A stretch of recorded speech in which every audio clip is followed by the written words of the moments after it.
Je n'aurais jamais imaginé qu'un jour, mon beau-fils prendrait les chaussures de mon mari, prétendant être lui pendant que je dormais, allant jusqu'à me donner un baiser de bonne nuit. Ce qui se passa ensuite était bien plus dangereux et excitant que je ne l'avais jamais imaginé. Tout commença lorsque mon mari n'était pas à la maison et que je me retrouvais seule avec Nathan. La nuit où cela arriva pour la première fois, je me souviens de m'être réveillée à la moindre touche, une main frôlant doucement mon épaule. Je bougeais, désorientée, prise entre le brouillard du sommeil et la conscience de quelqu'un de proche.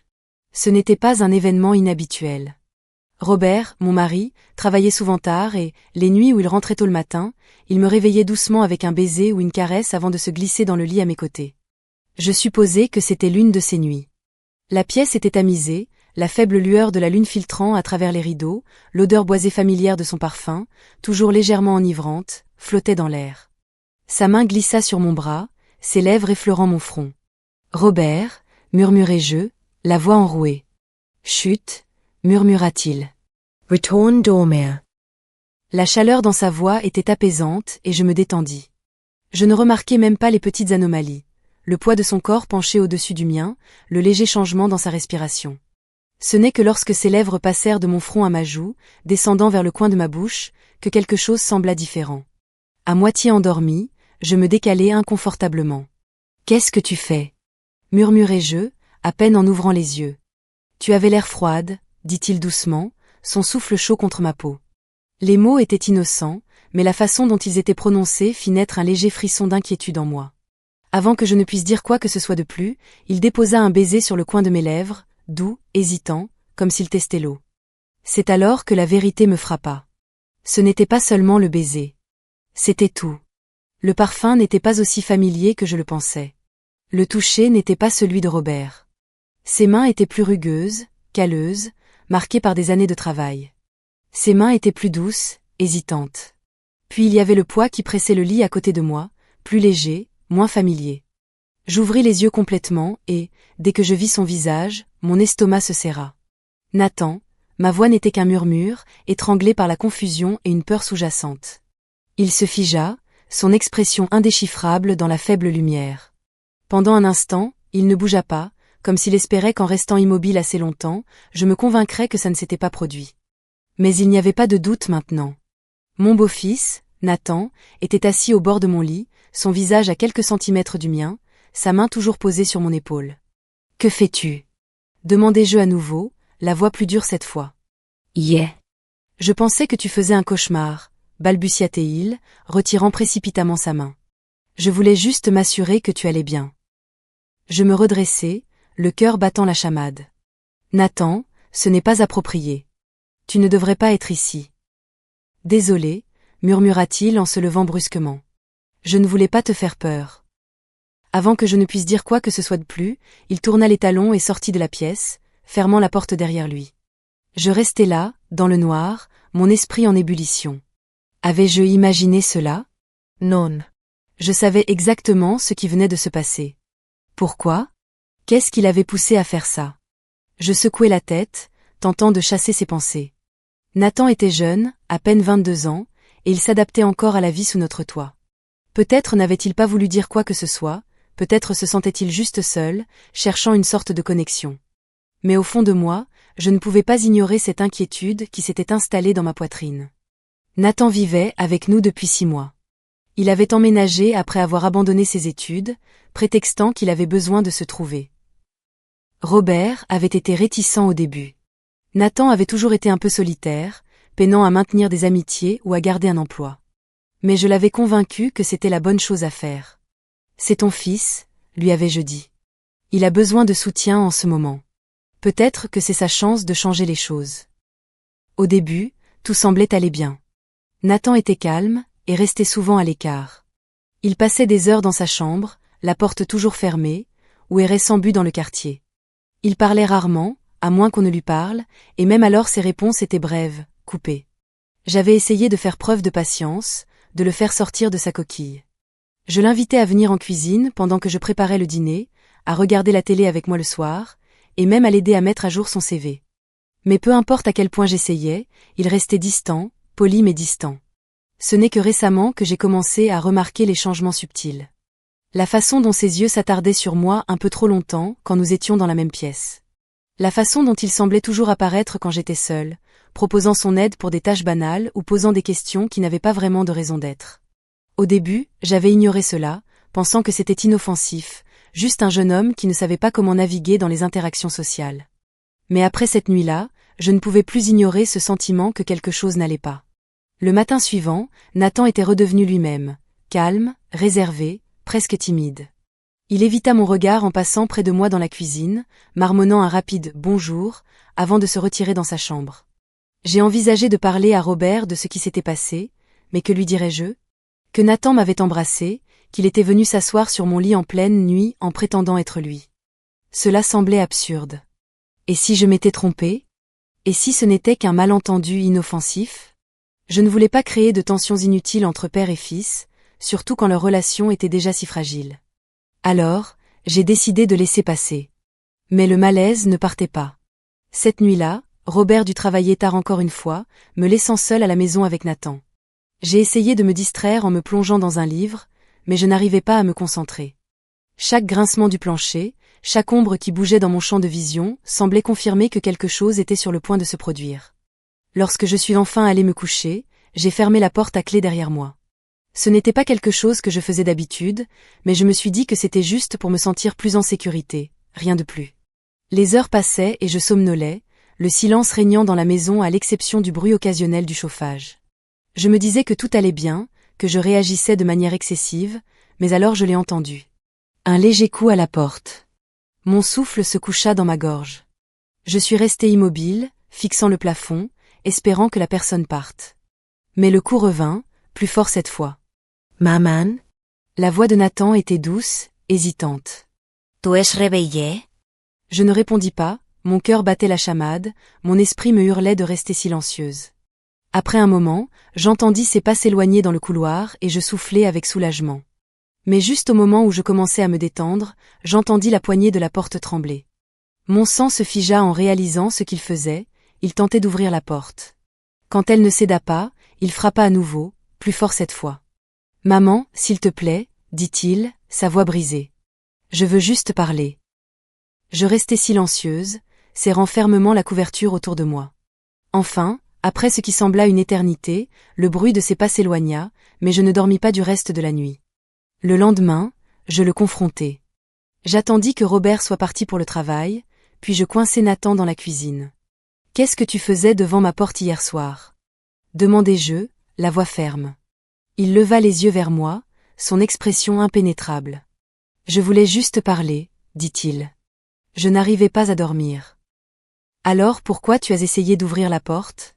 Demandai, insistant. Il hésita, détournant les yeux. « Yeah. Je ne sais pas. » Je n'y ai pas réfléchi. Je le fixai, essayant de lire son visage, mais il ne trahissait rien. Finalement, je secouai la tête. « Nathan, ça doit s'arrêter. Ce que tu fais n'est pas correct. »« Je ne sais pas de quoi tu parles, » répondit-il, sa voix à peine plus forte qu'un murmure. « Je suis désolé si je t'ai fait peur. » Mais la façon dont il me regardait, comme s'il me défiait d'en dire plus, me glaça. Après cette nuit-là, je n'ai pas pu m'empêcher de penser à Nathan. Au début, c'était la peur, le choc de me réveiller et de réaliser que c'était lui, et non Robert, qui était dans ma chambre. Mais au fur et à mesure des jours, ces émotions firent place à quelque chose de plus compliqué, quelque chose que je ne voulais pas admettre. Nathan était toujours là, silencieux, observateur, mais attentif d'une manière que Robert n'avait pas été depuis des années. Il remarquait quand j'étais stressée et proposait son aide pour les tâches ménagères.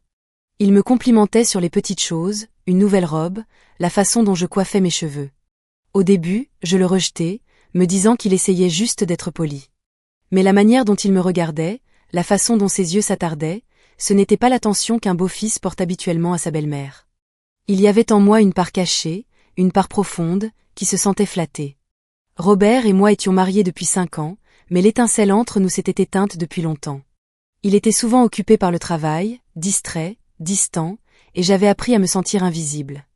L'attention de Nathan, aussi subtile soit-elle, me rappelait quelque chose que je n'avais pas ressenti depuis des années, le désir. Un après-midi, alors que je pliais du linge dans le salon, Nathan descendit les escaliers. Il portait un simple t-shirt et un jean, ses cheveux sombres encore humides de sa douche. Il avait toujours été un jeune homme séduisant, mais maintenant je me surprenais à remarquer des détails que je n'avais pas remarqués avant.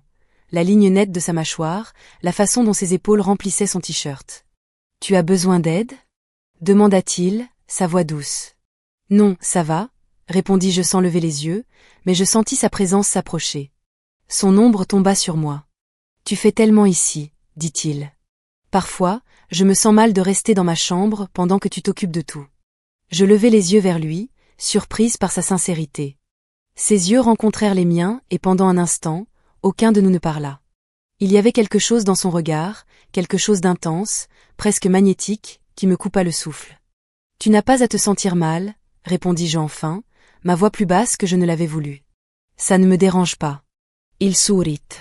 Un petit sourire tordu qui fit battre mon cœur d'une manière que je n'avais pas ressentie depuis des années. Je baissai rapidement les yeux sur les vêtements dans mon giron, espérant qu'il n'avait pas remarqué la chaleur monter à mes joues. Cette nuit-là, je restai éveillé dans mon lit, fixant le plafond.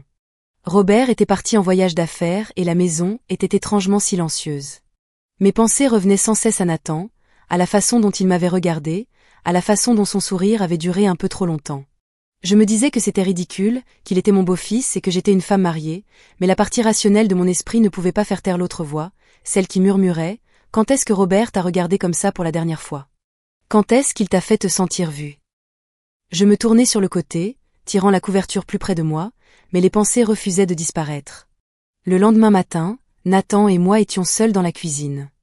Je préparais du café, encore groggy après une nuit agitée, lorsqu'il entra. Il était torse nu, ses jeans portés bas sur ses hanches, et je sentis mon cœur s'emballer avant même de pouvoir m'arrêter. « Bonjour », dit-il, sa voix chaleureuse et familière. « Bonjour », répondis-je, en gardant les yeux fixés sur la cafetière, mais je sentais son regard sur moi, et cela me fit frissonner. « Tu as bien dormi » demanda-t-il en s'appuyant contre le comptoir. « Pas vraiment, avouai-je. Je n'arrivais pas à éteindre mon cerveau. » Il hocha la tête, comme s'il comprenait. « Je vois. Parfois, le silence est trop fort, tu sais. » Je le regardai alors, surprise par ces mots. Il y avait quelque chose de vulnérable dans la manière dont il les avait dit, quelque chose qui me fit ressentir un pincement de culpabilité pour la façon dont j'avais pensé à lui, mais cela me rapprocha aussi de lui, comme si nous partagions une connexion tacite. « Ouais, » dis-je doucement, « je comprends ce que tu veux dire. » Un moment de silence s'écoula, le seul bruit étant le léger sifflement de la cafetière. Puis, comme sur un coup de tête, Nathan tendit la main et posa la sienne sur la mienne. Son toucher était chaud, ses doigts légèrement calleux, et un frisson traversa tout mon corps. « Tu n'as pas à tout faire toute seule, tu sais, » dit-il, sa voix basse. « Je suis là si tu as besoin de quoi que ce soit. » Je ne retirai pas ma main. Je ne pouvais pas. À la place, je levai les yeux vers lui, le cœur battant dans ma poitrine. Ses yeux étaient fixés sur les miens, et je vis quelque chose dans son regard qui me fit à la fois peur et m'exciter, une étincelle qui reflétait la mienne. « Je sais » murmurai-je. Il sourit à nouveau, ce même sourire tordu qui me rendait les genoux faibles, et je sentis un frisson parcourir ma colonne vertébrale. Mais avant que l'un de nous ne puisse dire quoi que ce soit de plus, le bruit de la cafetière s'éteignant brisa le moment. Je retirai rapidement ma main, me retournant vers le comptoir comme si de rien n'était, mais mon cœur battait à toute vitesse et je savais qu'il avait ressenti aussi.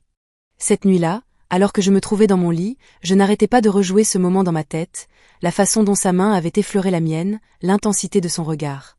C'était tout ça à quoi je pouvais penser. Une partie de moi voulait l'ignorer, faire comme si cela n'était pas arrivé, mais une autre partie de moi, une partie plus sombre et désespérée, en voulait plus. Lorsque je m'endormis enfin, c'était un sommeil agité, peuplé de rêves vifs. Des rêves de Nathan debout au-dessus de moi, sa main effleurant ma joue, ses lèvres flottant à quelques centimètres des miennes. Je me réveillai en sursaut, la peau chaude et le cœur battant la chamade. Je me disais que ce n'était qu'un rêve, juste mon subconscient qui me jouait des tours, mais au fond de moi, je savais que c'était bien plus que cela. Les jours suivants passèrent dans un flou de regards volés et de tensions non dites. Nathan semblait trouver des raisons d'être près de moi, m'aider avec les tâches ménagères, proposer de préparer le dîner, s'asseoir plus près que nécessaire sur le canapé, et je ne l'en empêchais pas. Je me disais que c'était sans conséquence, que cela ne signifiait rien, mais chaque fois que son bras effleurait le mien ou que son regard restait trop longtemps sur mon visage, je ressentais la même attraction électrique. Un soir, alors que nous nettoyions après le dîner, il me coinça dans la cuisine. Les autres étaient déjà allés se coucher et la maison était silencieuse. Il se tenait près de moi, trop près, et je sentis ma respiration se couper. Tu sembles distraite ces derniers temps, dit-il, sa voix douce. Ça va, répondis-je rapidement, évitant son regard, mais il ne bougea pas. Ça va vraiment? Demanda-t-il, son ton teinté de quelque chose que je ne pouvais pas vraiment identifier. Inquiétude, curiosité, désir? Je levai les yeux vers lui, et l'intensité de son regard me fit perdre l'équilibre. Il s'approcha encore, et je sentis mon pouls accélérer. Nathan, commençai-je, mais il m'interrompit. Tu n'as pas à dire quoi que ce soit, dit-il, la voix à peine plus forte qu'un murmure. Je veux juste que tu saches que je te vois. Je vois tout ce que tu fais, combien tu tiens aux autres, et moi aussi. Je tiens à toi. Mon cœur battait la chamade, et je savais que je devais m'éloigner et mettre de la distance entre nous, mais je restais figé sur place, ma respiration courte, alors que sa main se leva pour effleurer une mèche de cheveux de mon visage. Un instant, le monde sembla s'arrêter. Je sentais ses doigts contre ma peau, sa chaleur, sa présence, et je savais que j'étais au bord de quelque chose que je ne pourrais pas rattraper. J'aurais voulu dire que je l'avais arrêté ce soir-là, que j'avais fait un pas en arrière, tracé une frontière et me rappeler ce que je risquais de perdre. Mais quand les doigts de Nathan effleurèrent ma joue et que ses lèvres se posèrent juste à quelques centimètres des miennes, je ne bougeai pas. Je ne pouvais pas. La maison était silencieuse autour de nous, ce genre de silence qui semblait vivant, vibrant d'anticipation. Je fermai les yeux un instant, juste assez pour sentir la chaleur douce de son souffle sur ma peau, et puis, comme pour tester l'eau, il posa doucement ses lèvres sur les miennes. C'était d'abord doux, hésitant, comme s'il me donnait la chance de m'éloigner, mais je ne bougeais pas. À la place, je sentis mon corps me trahir, se pencher vers le baiser comme s'il l'avait attendu tout ce temps. Mon esprit hurlait de m'arrêter, mais mon cœur battait trop fort pour entendre. Quand il se recula, ses yeux cherchèrent les miens, pleins de questions et de désirs non exprimés. « Je suis désolé, murmura-t-il, sa voix rauque. Je n'aurais pas dû. Ne t'excuse pas, l'interrompis-je, la voix tremblante. Je ne reconnaissais pas la personne qui venait de parler. Quelqu'un de téméraire, prêt à tout risquer pour ce qu'il me faisait ressentir. À ce moment-là, je n'en avais rien à faire. Tout ce que je savais, c'est que Nathan me voyait d'une manière que Robert n'avait pas vue depuis des années. Il me faisait sentir vivante. Les jours suivants furent un flou de moments volés et de culpabilité grandissante. Nous en avons pas parlé de ce que s'était passé dans la cuisine, mais la tension non dit entre nous grandissait de jour en jour. Chaque fois que je passais près de lui dans le couloir ou que je le frôlais dans le salon, je ressentais la même attraction électrique, le même désir implacable, et je me détestais pour cela. Robert rentra de son voyage d'affaires quelques jours plus tard, ignorant la tension sous-jacente qui flottait dans la maison. Il me salua par un baiser rapide sur la joue et à peine remarqua Nathan, qu'il évitait autant que possible. Je pouvais voir plus clairement maintenant la tension dans leur relation, la manière dont Robert rejetait les tentatives de conversation de Nathan, la façon dont les yeux de Nathan s'assombrissaient chaque fois que son père entrait dans la pièce. Je me disais que c'était leur dynamique qui causait la fracture, que j'étais simplement coincé au milieu, mais au fond de moi, je savais la vérité. C'était moi qui creusais le fossé entre eux. Une nuit, environ une semaine après le retour de Robert, je me réveillai au son de pas devant ma porte. Mon cœur bondit dans ma gorge, les souvenirs de cette première nuit revenant en force. Je me tournai pour trouver Robert profondément endormi à mes côtés, sa respiration calme et régulière. Lentement, je me levai et écoutai. Les pas s'arrêtèrent juste devant la porte, puis j'entendis un léger coup hésitant. Mon pouls s'accéléra en jetant un regard vers Robert, qui ne bougea pas. Je sortis du lit aussi discrètement que je le pouvais et me rendis à la porte.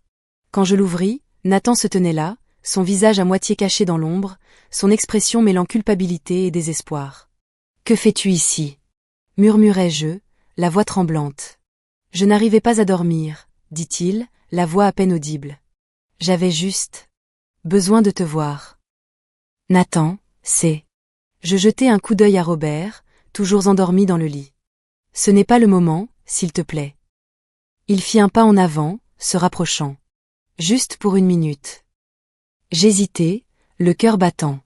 Je savais que je devais le renvoyer et lui dire que tout cela devait s'arrêter, mais le regard dans ses yeux, cette vulnérabilité brute, rendait l'impossible de dire non. Je sortis dans le couloir, fermant la porte derrière moi avec précaution. « Que veux-tu de moi » demandai-je, la voix brisée. Il hésita, ses mains serrées et desserrées à ses côtés. « Je ne sais pas, avoua-t-il. Tout ce que je sais, c'est que je ne peux pas arrêter de penser à toi. » « Tu dois arrêter, dis-je, bien que ma voix manquât de conviction. Ça ne peut pas arriver, Nathan. C'est mal. Vraiment? Demanda-t-il, sa voix montant légèrement. Ou est-ce seulement mal parce qu'on a peur de ce que les gens vont penser? Parce que je suis mariée à ton père, dis-je brusquement, bien que mes mots sonnaient vides même en les prononçant. Il fit un pas de plus, sa présence envahissante. Il ne te voit pas, dit-il, sa voix basse. Pas comme moi. Il ne t'apprécie pas, il ne se soucie pas de tout ce que tu fais pour maintenir cette famille unie. Tu mérites mieux. Les larmes piquaient les coins de mes yeux, mais je refusais de les laisser tomber. Tu ne sais pas de quoi tu parles, répondis-je, la voix à peine audible. Vraiment? Demanda-t-il, tendant la main pour toucher doucement mon bras. Son toucher fit frissonner mon corps, et je détestais à quel point je voulais plus. Un instant, je m'autorisais à imaginer ce que ce serait de céder, de le laisser m'embrasser à nouveau, de sentir ses bras autour de moi, de me perdre dans l'intensité de son désir. Mais la pensée de Robert endormi à quelques mètres de là me ramena brutalement à la réalité. Ça doit s'arrêter, dis-je fermement, faisant un pas en arrière. On ne peut pas faire ça. Son visage se ferma, et pendant un instant, je pensais qu'il allait argumenter, mais il hocha la tête, ses épaules s'affaissant en signe de défaite. Je suis désolé, dit-il doucement. Je ne voulais pas compliquer les choses pour toi. Je voulais le croire. Je voulais croire que c'était la fin, qu'il me laisserait partir et qu'on pourrait tous les deux avancer, mais en le voyant s'éloigner, je savais que ce n'était pas fini, pas pour lui, et pas pour moi. Au cours des semaines suivantes, j'essayais de prendre mes distances avec Nathan. J'évitais de me retrouver seule avec lui, je limitais nos conversations et me concentrais sur la reconstruction de ma relation avec Robert. Mais peu importe combien j'essayais, je ne pouvais pas m'empêcher de penser à Nathan, à la façon dont il me regardait, à la façon dont son toucher me faisait sentir vivante, d'une manière que je n'avais pas ressentie depuis des années. Un soir, alors que j'étais dans le salon avec Robert, je remarquai Nathan me regardant depuis l'embrasure de la porte. Ses yeux étaient sombres et indéchiffrables, son expression tendue. Je détournai rapidement le regard, mais le mal était fait. Mon cœur battait la chamade et je savais qu'il pouvait le voir. Robert, aussi insouciant que toujours, continua de parler de sa journée, complètement ignorant de la tempête qui grondait juste sous la surface. Je hochai la tête, faisant semblant d'écouter, mais mon esprit était ailleurs. Je me sentais piégée, déchirée entre la vie que j'avais construite avec Robert et la connexion indéniable que je ressentais avec Nathan. Le point de rupture arriva une nuit, lorsque Robert annonça qu'il partirait en voyage d'affaires. En préparant ses bagages, je ressentis un mélange de soulagement et de peur. Soulagement parce que son absence rendrait plus facile l'évitement des soupçons, peur parce que je savais qu'en son absence, la ligne entre Nathan et moi se brouillerait encore plus. Lorsque Robert partit le lendemain matin, je sentis immédiatement un changement dans l'atmosphère de la maison. Nathan était plus silencieux que d'habitude, mais sa présence semblait plus lourde, plus suffocante. J'essayais de m'occuper, de nettoyer et de ranger, mais je n'arrivais pas à chasser le sentiment que quelque chose allait se passer. Cette nuit-là, alors que je me préparais à aller me coucher, il y eut un coup à ma porte. Mon cœur se serra en réalisant de qui il s'agissait. J'hésitai un instant, me demandant si je devais ignorer cela, mais le coup se fit plus insistant. Lorsque j'ouvris la porte, Nathan se tenait là, son expression un mélange de détermination et de désespoir. « Nathan, commençai-je, mais il m'interrompit. « S'il te plaît, dit-il, sa voix tremblante. Je ne peux plus faire semblant. Je ne peux plus prétendre que je ne ressens pas ça. » Ma respiration se coupa alors qu'il faisait un pas de plus, ses yeux ancrés dans les miens. « Tu n'as pas à dire quoi que ce soit, dit-il. Dis-moi juste de partir et je partirai, mais si une partie de toi ressent la même chose, ne m'arrête pas. » J'ouvris la bouche pour répondre, mais aucun mot ne sortit. Au lieu de cela, je restai figée alors qu'il se penchait vers moi, ses lèvres effleurant les miennes avec une tendresse qui me fit vaciller. Cette fois, je ne reculai pas, et nous nous retrouvâmes sur le lit. Peu importe ce qui se passa ensuite, il n'est pas nécessaire de le décrire en détail, mais c'était une ligne que je n'avais jamais imaginé franchir. Lorsque les lèvres de Nathan se posèrent sur les miennes, mon cœur battait à tout rompre, un mélange de peur, de culpabilité et de désir brut. Chaque pensée rationnelle dans ma tête criait à l'arrêt, à le repousser, à fermer la porte et à ne jamais laisser cela se reproduire, mais je ne fis rien. Au lieu de cela, je me laissai aller, abandonnant au moment, d'une manière qui semblait inévitable, presque fatale. Lorsqu'il se recula, ses yeux cherchaient les miens, pleins d'émotions que je n'osais nommer. « J'ai attendu ça, » murmura-t-il, la voix tremblante. « Je n'arrête pas de penser à toi. » « Nathan, ce n'est pas bien, » dis-je, bien que ma voix manquât de conviction. « Ça ne peut pas arriver. » « Ça l'est déjà, » répondit-il, faisant un pas de plus. Et tu le ressens aussi. Je sais que tu le ressens. Je ne répondis pas. Je ne pouvais pas, car au fond de moi, je savais qu'il avait raison. Je le ressentais, cette attraction magnétique entre nous, la façon dont sa présence remplissait un vide que je n'avais même pas réalisé. Mais le poids de ce que nous faisions, de ce que cela pourrait nous coûter, pesait lourdement dans l'air. On ne peut pas, répétai-je, la voix brisée. Et Robert, ton père ? Demanda-t-il avec une intensité farouche. Il ne te voit pas, dit Nathan. Pas comme moi. Il ne sait pas. Comme il est chanceux de t'avoir, ces mots me transpercèrent, non pas parce qu'ils étaient faux, mais parce qu'ils étaient prononcés par Robert. Cela faisait des années que nous nous éloignions l'un de l'autre. Notre mariage tenait ensemble par la routine et la commodité plutôt que par l'amour. Mais cela ne rendait pas la situation moins mauvaise. Tu devrais partir, dis-je finalement, en reculant et en mettant de la distance entre nous. Avant qu'on fasse quelque chose qu'on ne pourra pas réparer. Un instant, je crus qu'il allait argumenter, mais il hocha la tête, sa mâchoire serrée. Je vais partir, dit-il, mais ce n'est pas fini. Les jours suivants furent un véritable calvaire. J'évitais Nathan autant que possible, me plongeant dans les tâches ménagères et les courses pour occuper mon esprit. Mais peu importe combien je m'efforçais, je ne pouvais pas chasser de ma mémoire cette nuit-là, son toucher, ses mots, la façon dont il m'avait regardé. C'était tout à quoi je pouvais penser. Robert appelait chaque soir de son voyage, sa voix distante et préoccupée, s'enquérant de la maison et de Nathan. Je lui disais que tout allait bien, forçant la gaieté dans ma voix, mais la culpabilité me rongeait. Je lui mentais, je le trahissais d'une manière que je n'avais jamais imaginée possible, et pourtant, une partie de moi ne pouvait pas regretter ce qui s'était passé. Quant à Nathan, il semblait respecter mes limites, du moins en surface. Il gardait ses distances, ne me parlant que lorsque c'était nécessaire et évitant d'être seul dans la même pièce. Mais je sentais ses yeux sur moi chaque fois que nos chemins se croisaient, je percevais la tension non dite bouillonnant sous la surface. Ce n'est que la veille du retour de Robert que tout arriva à son paroxysme. J'étais assise dans le salon, un verre de vin à la main, essayant de me détendre après une longue journée. La maison était calme, seul le léger bourdonnement du climatiseur se faisait entendre. Je commençais à sentir la tension dans mes nerfs se dissiper quand Nathan apparut dans l'encadrement de la porte. « On peut parler ?»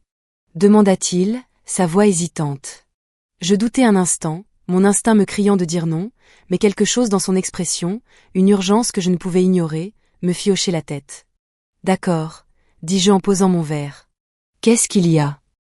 Il entra dans la pièce, les mains enfoncées dans ses poches. « Je suis désolé, mais je ne peux plus faire comme si je ne ressentais rien, » dit-il. « Nathan, on en a déjà parlé, » répondis-je d'un ton ferme. « Ce que c'est, ça doit s'arrêter. Ce n'est pas juste pour Robert et ce n'est pas juste pour toi. » « Juste ?» rit-il amèrement. « Qu'est-ce qu'il y a de juste dans tout ça ? Tu penses que j'ai demandé ça ? Tu penses que je voulais tomber amoureux de toi ? » Ces mots me frappèrent comme un coup au ventre. J'ouvris la bouche pour répondre, mais il ne me laissa pas le temps. « Je t'aime, » dit-il, la voix brisée. « Et je sais que tu ressens quelque chose pour moi aussi.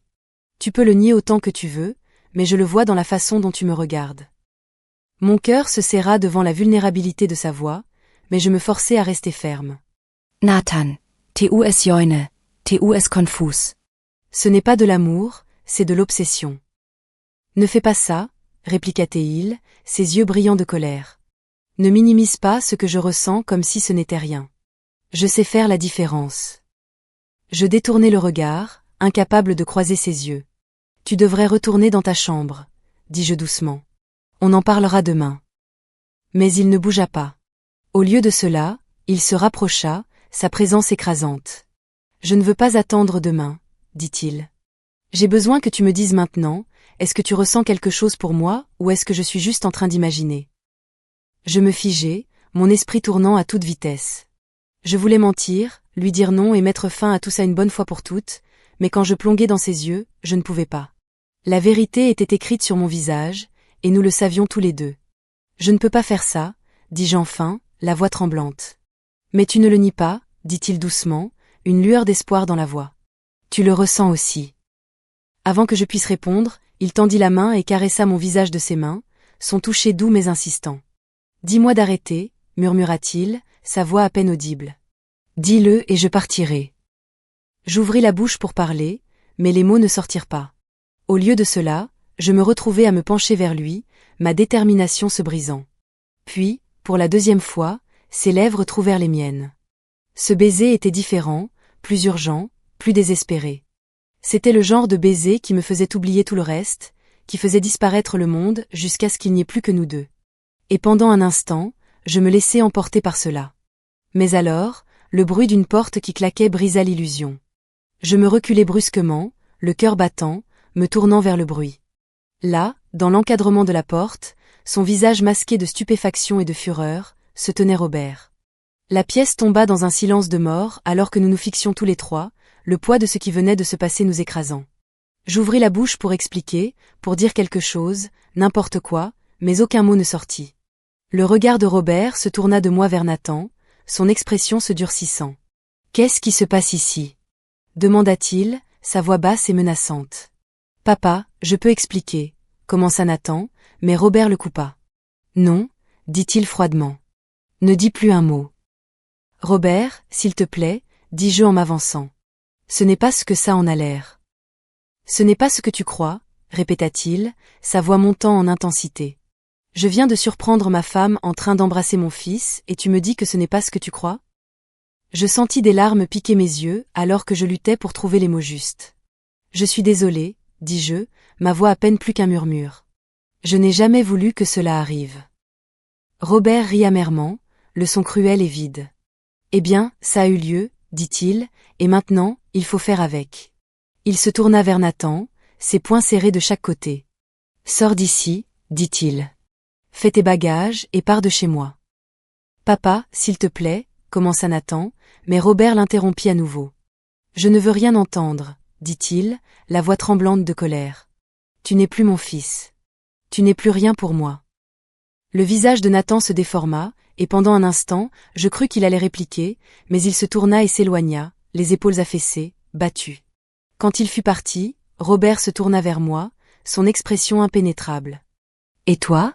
dit-il, la voix glaciale. « Je ne sais même plus qui tu es. »« Robert, s'il te plaît, » dis-je, tendant la main vers lui. « J'ai fait une erreur. Je ferai tout ce qu'il faut pour réparer ça. » Mais il recula, les yeux froids.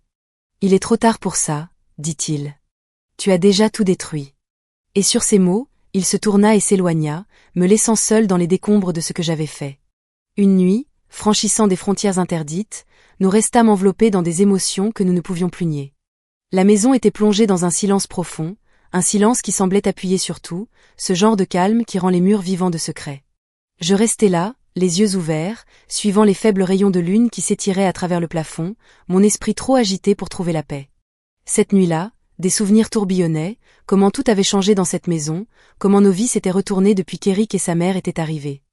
C'est étrange comment la vie réunit les gens, et pourtant, je n'arrivais pas à me débarrasser de la sensation que mon beau-fils s'était encore plus éloigné de moi. Cela avait été un ajustement pour nous deux, et bien que j'aie essayé de me rapprocher, il semblait toujours y avoir cette distance tacite entre nous. Je le surprenais parfois à me regarder, comme s'il cherchait à me jauger, mais il ne disait jamais grand-chose, disparaissant ensuite dans sa chambre. Je me demandais s'il se sentait aussi perdu que moi.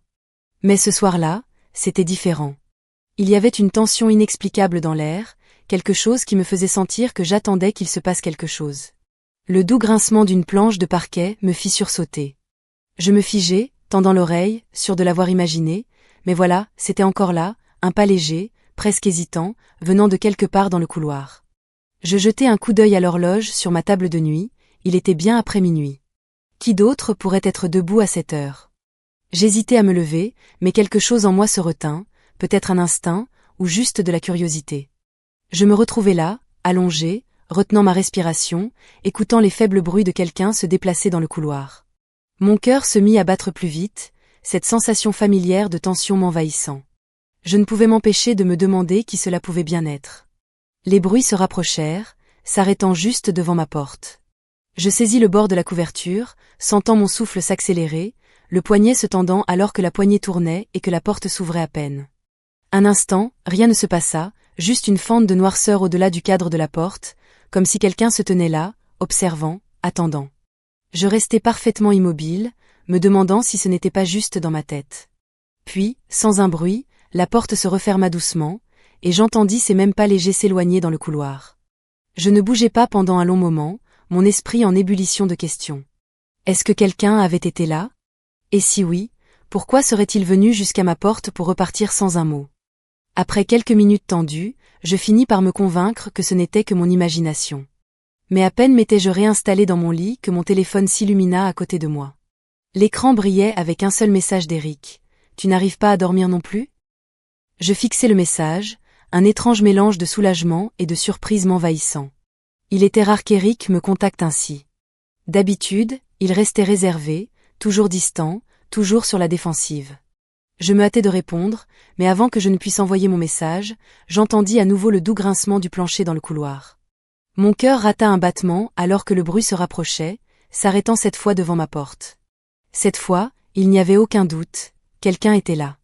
J'attendis, chaque fibre de mon être en alerte, mais le silence demeura, intact. Je n'en pouvais plus. Je glissai discrètement hors du lit, m'approchai de la porte et l'ouvris doucement. Le couloir était vide, mais une faible lumière s'échappait du bas de la porte d'Eric, au bout du hall. Je pris une grande inspiration, me préparant mentalement, et me dirigeai vers sa chambre, cherchant les mots que je pourrais dire. En levant la main pour frapper, je remarquai que la porte n'était pas complètement fermée. J'hésitai, jetant un coup d'œil à l'intérieur. Eric était assis sur le bord de son lit, son visage éclairé par la faible lueur de sa lampe. Je suis entré dans la pièce, et Eric leva les yeux, son expression impassible. « Tu es réveillé, toi aussi ?» murmura-t-il, sa voix à peine plus haute qu'un souffle. « Ouais, » dis-je, me sentant soudainement mal à l'aise sous son regard. Je croyais avoir entendu quelque chose. « Est-ce que tu es passé devant ma porte plus tôt ?» Les yeux d'Eric clignèrent, une étrange expression traversa son visage avant qu'il ne la masque rapidement avec un haussement d'épaules décontracté. « Peut-être que je voulais juste vérifier quelques trucs, » répondit-il, ses mots suspendus dans l'air, chargés de quelque chose que je ne pouvais pas vraiment identifier. « Ça va ?» demandai-je, choisissant mes mots avec soin. Eric n'était pas du genre à s'ouvrir facilement, et je ne voulais pas trop insister, mais il y avait quelque chose dans la façon dont il me regardait ce soir-là, quelque chose qui semblait étrange. Il hésita, et pendant un instant, je pensais qu'il allait vraiment me dire ce qu'il avait en tête. Mais ensuite, il détourna le regard, secouant la tête.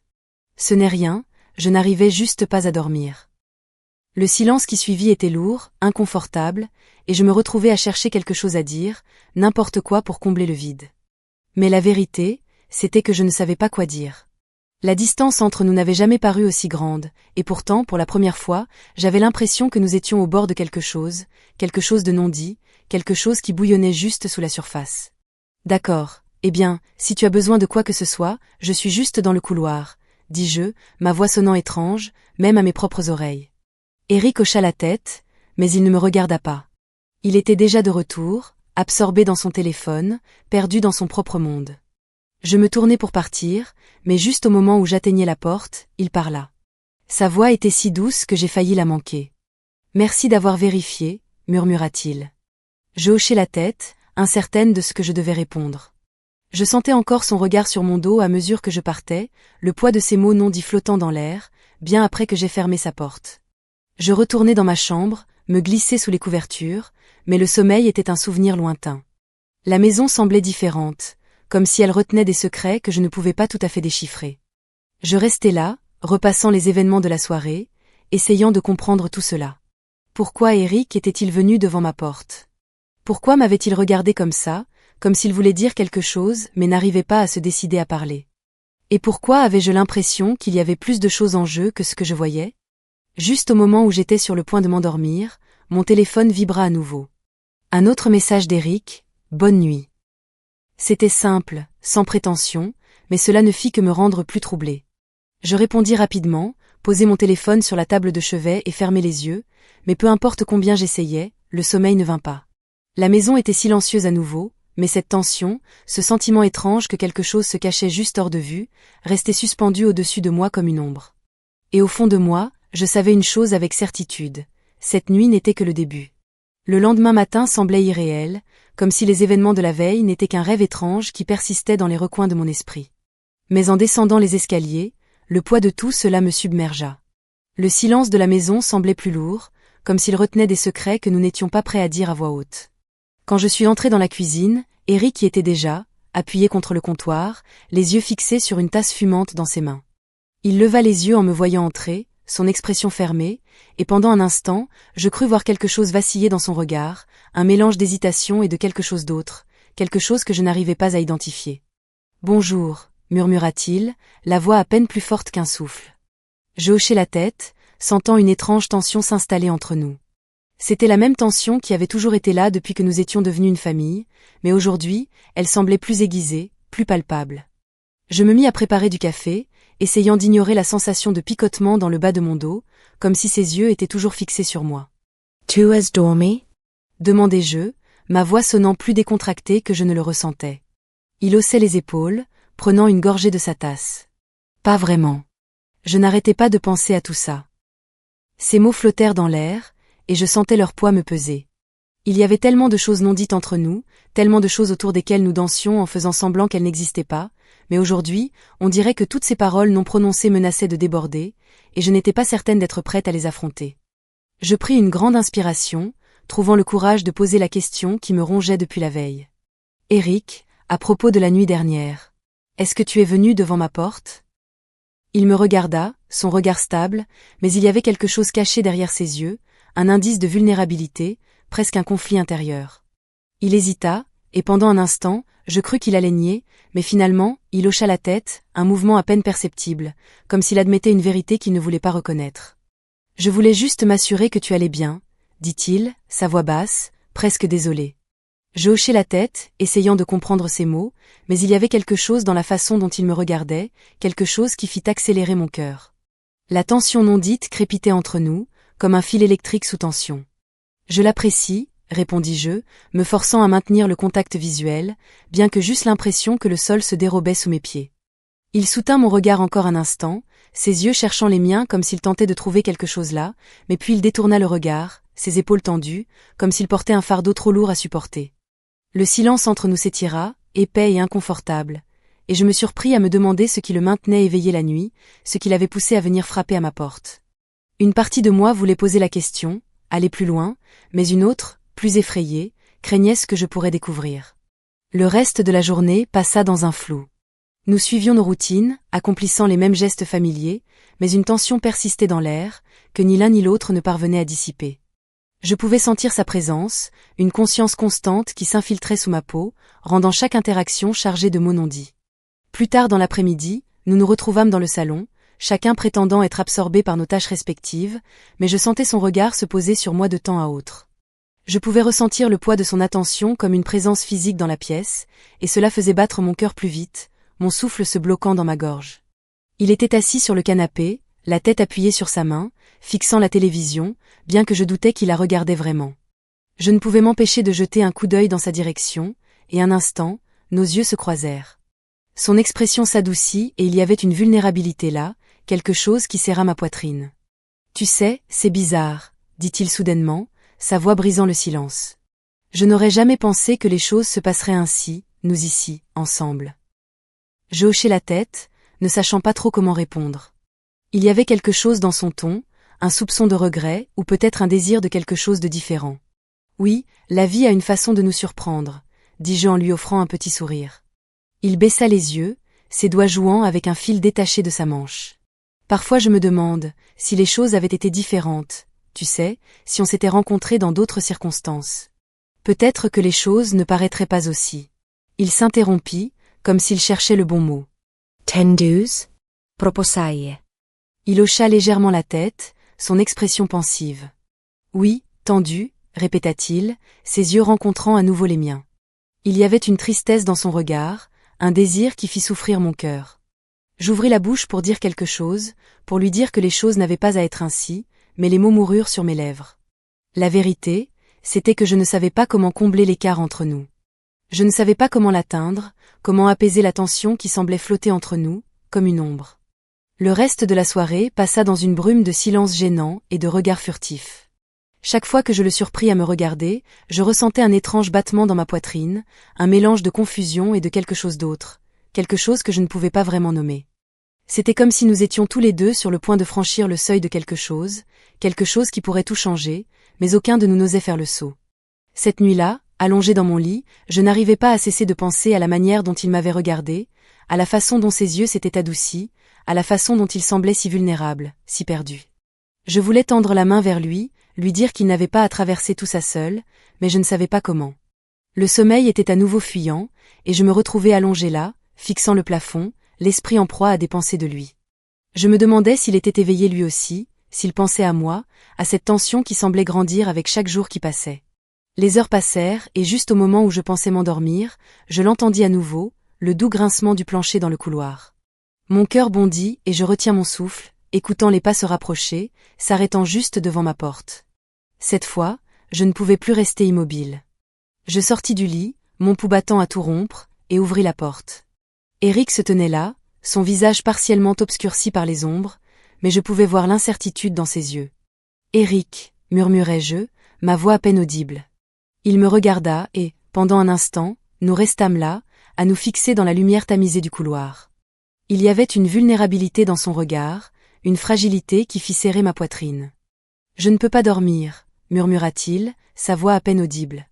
Je hochai la tête, ressentant la même agitation, la même tension qui montait entre nous depuis des jours, des semaines, peut-être même des mois. Sans réfléchir, je m'écartai, le laissant entrer dans la pièce. Il hésita, mais finit par entrer, ses mouvements lents, presque hésitants. Le silence s'étira entre nous, épais et chargé, alors que nous restions là, chacun cherchant les mots justes, les mots qui pourraient expliquer cette étrange connexion que nous avions tous deux contournée. Mais il n'y avait pas de mots, seulement une compréhension partagée, une reconnaissance silencieuse de la tension qui bouillonnait sous la surface. Il me regarda, son regard. Le poids de l'air s'allégea et, pendant un bref instant, je ressentis une lueur de quelque chose que je n'arrivais pas à identifier, quelque chose qui ressemblait à de l'espoir ou peut-être à du soulagement.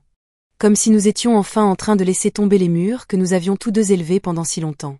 Je ne savais pas ce qui se passait entre nous, je ne savais pas où cela nous mènerait, mais alors que nous restions là, le poids de notre silence partagé nous écrasant, je ressentis un étrange sentiment de confort, comme si, pour la première fois, nous nous voyions vraiment. Sans les barrières que nous avions tous deux mises en place. Et bien que l'air fût lourd de mots non dits, de questions que nous n'osions pas poser, je savais une chose avec certitude. Quoi que cela soit, ce n'était que le début. Les jours se brouillaient, chacun rempli des mêmes silences tendus et des regards furtifs. J'essayais de continuer ma vie comme si tout était normal, comme si nous n'avions pas franchi une ligne que, profondément, je savais qu'elle changerait tout. Mais peu importe combien je tentais de me convaincre du contraire, je pouvais ressentir entre nous une connexion non dite, grandissant chaque jour un peu plus. La soirée était tombée et la maison était silencieuse. J'étais dans la cuisine, essuyant machinalement le comptoir, tentant de garder mes mains occupées. Eric entra dans la pièce, et soudain, l'air semblait chargé. Il y avait une étrange énergie entre nous, une intensité que ni l'un ni l'autre ne pouvions ignorer. Il se pencha contre l'encadrement de la porte, me regardant avec un air pensif, comme s'il pesait quelque chose d'important. Je sentis mon pouls s'accélérer, un mélange d'anticipation et de crainte se formant dans ma poitrine. « Tu te tiens toujours occupé, n'est-ce pas ?» demanda-t-il, un sourire en coin. Je haussai les épaules, tentant de garder mon ton léger. Ça aide à passer le temps. Il y eut une pause, et je sentis son regard sur moi, le poids de son regard me faisant frissonner de conscience. Il se rapprocha, ses mouvements lents et délibérés, jusqu'à ce qu'il soit à quelques centimètres de moi. « Ça doit être solitaire », murmura-t-il, la voix basse, presque un chuchotement. Je déglutis, la distance entre nous me paraissant à la fois trop proche et pas assez. Parfois, admis-je, la voix à peine audible. Son regard s'adoucit et je vis une lueur de quelque chose dans ses yeux, quelque chose de vulnérable, peut-être même de tendre. Le moment s'étira, et je sentis l'air autour de nous se densifier, chargé de mots non dits et de sentiments inavoués. C'était comme si nous étions tous deux sur le point de faire le grand saut, attendant que l'un de nous prenne l'initiative. Puis, sans avertissement, il tendit la main, ses doigts frôlant mon bras, légers et hésitants. Le contact envoya un frisson dans ma colonne vertébrale et je sentis mon souffle se bloquer dans ma gorge. Je levai les yeux vers lui, mon cœur battant la chamade alors que nos regards se croisaient, et dans cet instant, je savais qu'il n'y avait plus de retour en arrière. Lentement, il se pencha plus près, ses yeux ne quittant pas les miens. Mon esprit me criait de reculer, d'arrêter cela avant que ça n'aille trop loin, mais mon corps me trahissait, attiré vers lui comme un aimant. Nos visages étaient à quelques centimètres, l'espace entre nous chargé d'une tension si intense qu'elle en devenait presque palpable. Puis ses lèvres rencontrèrent les miennes.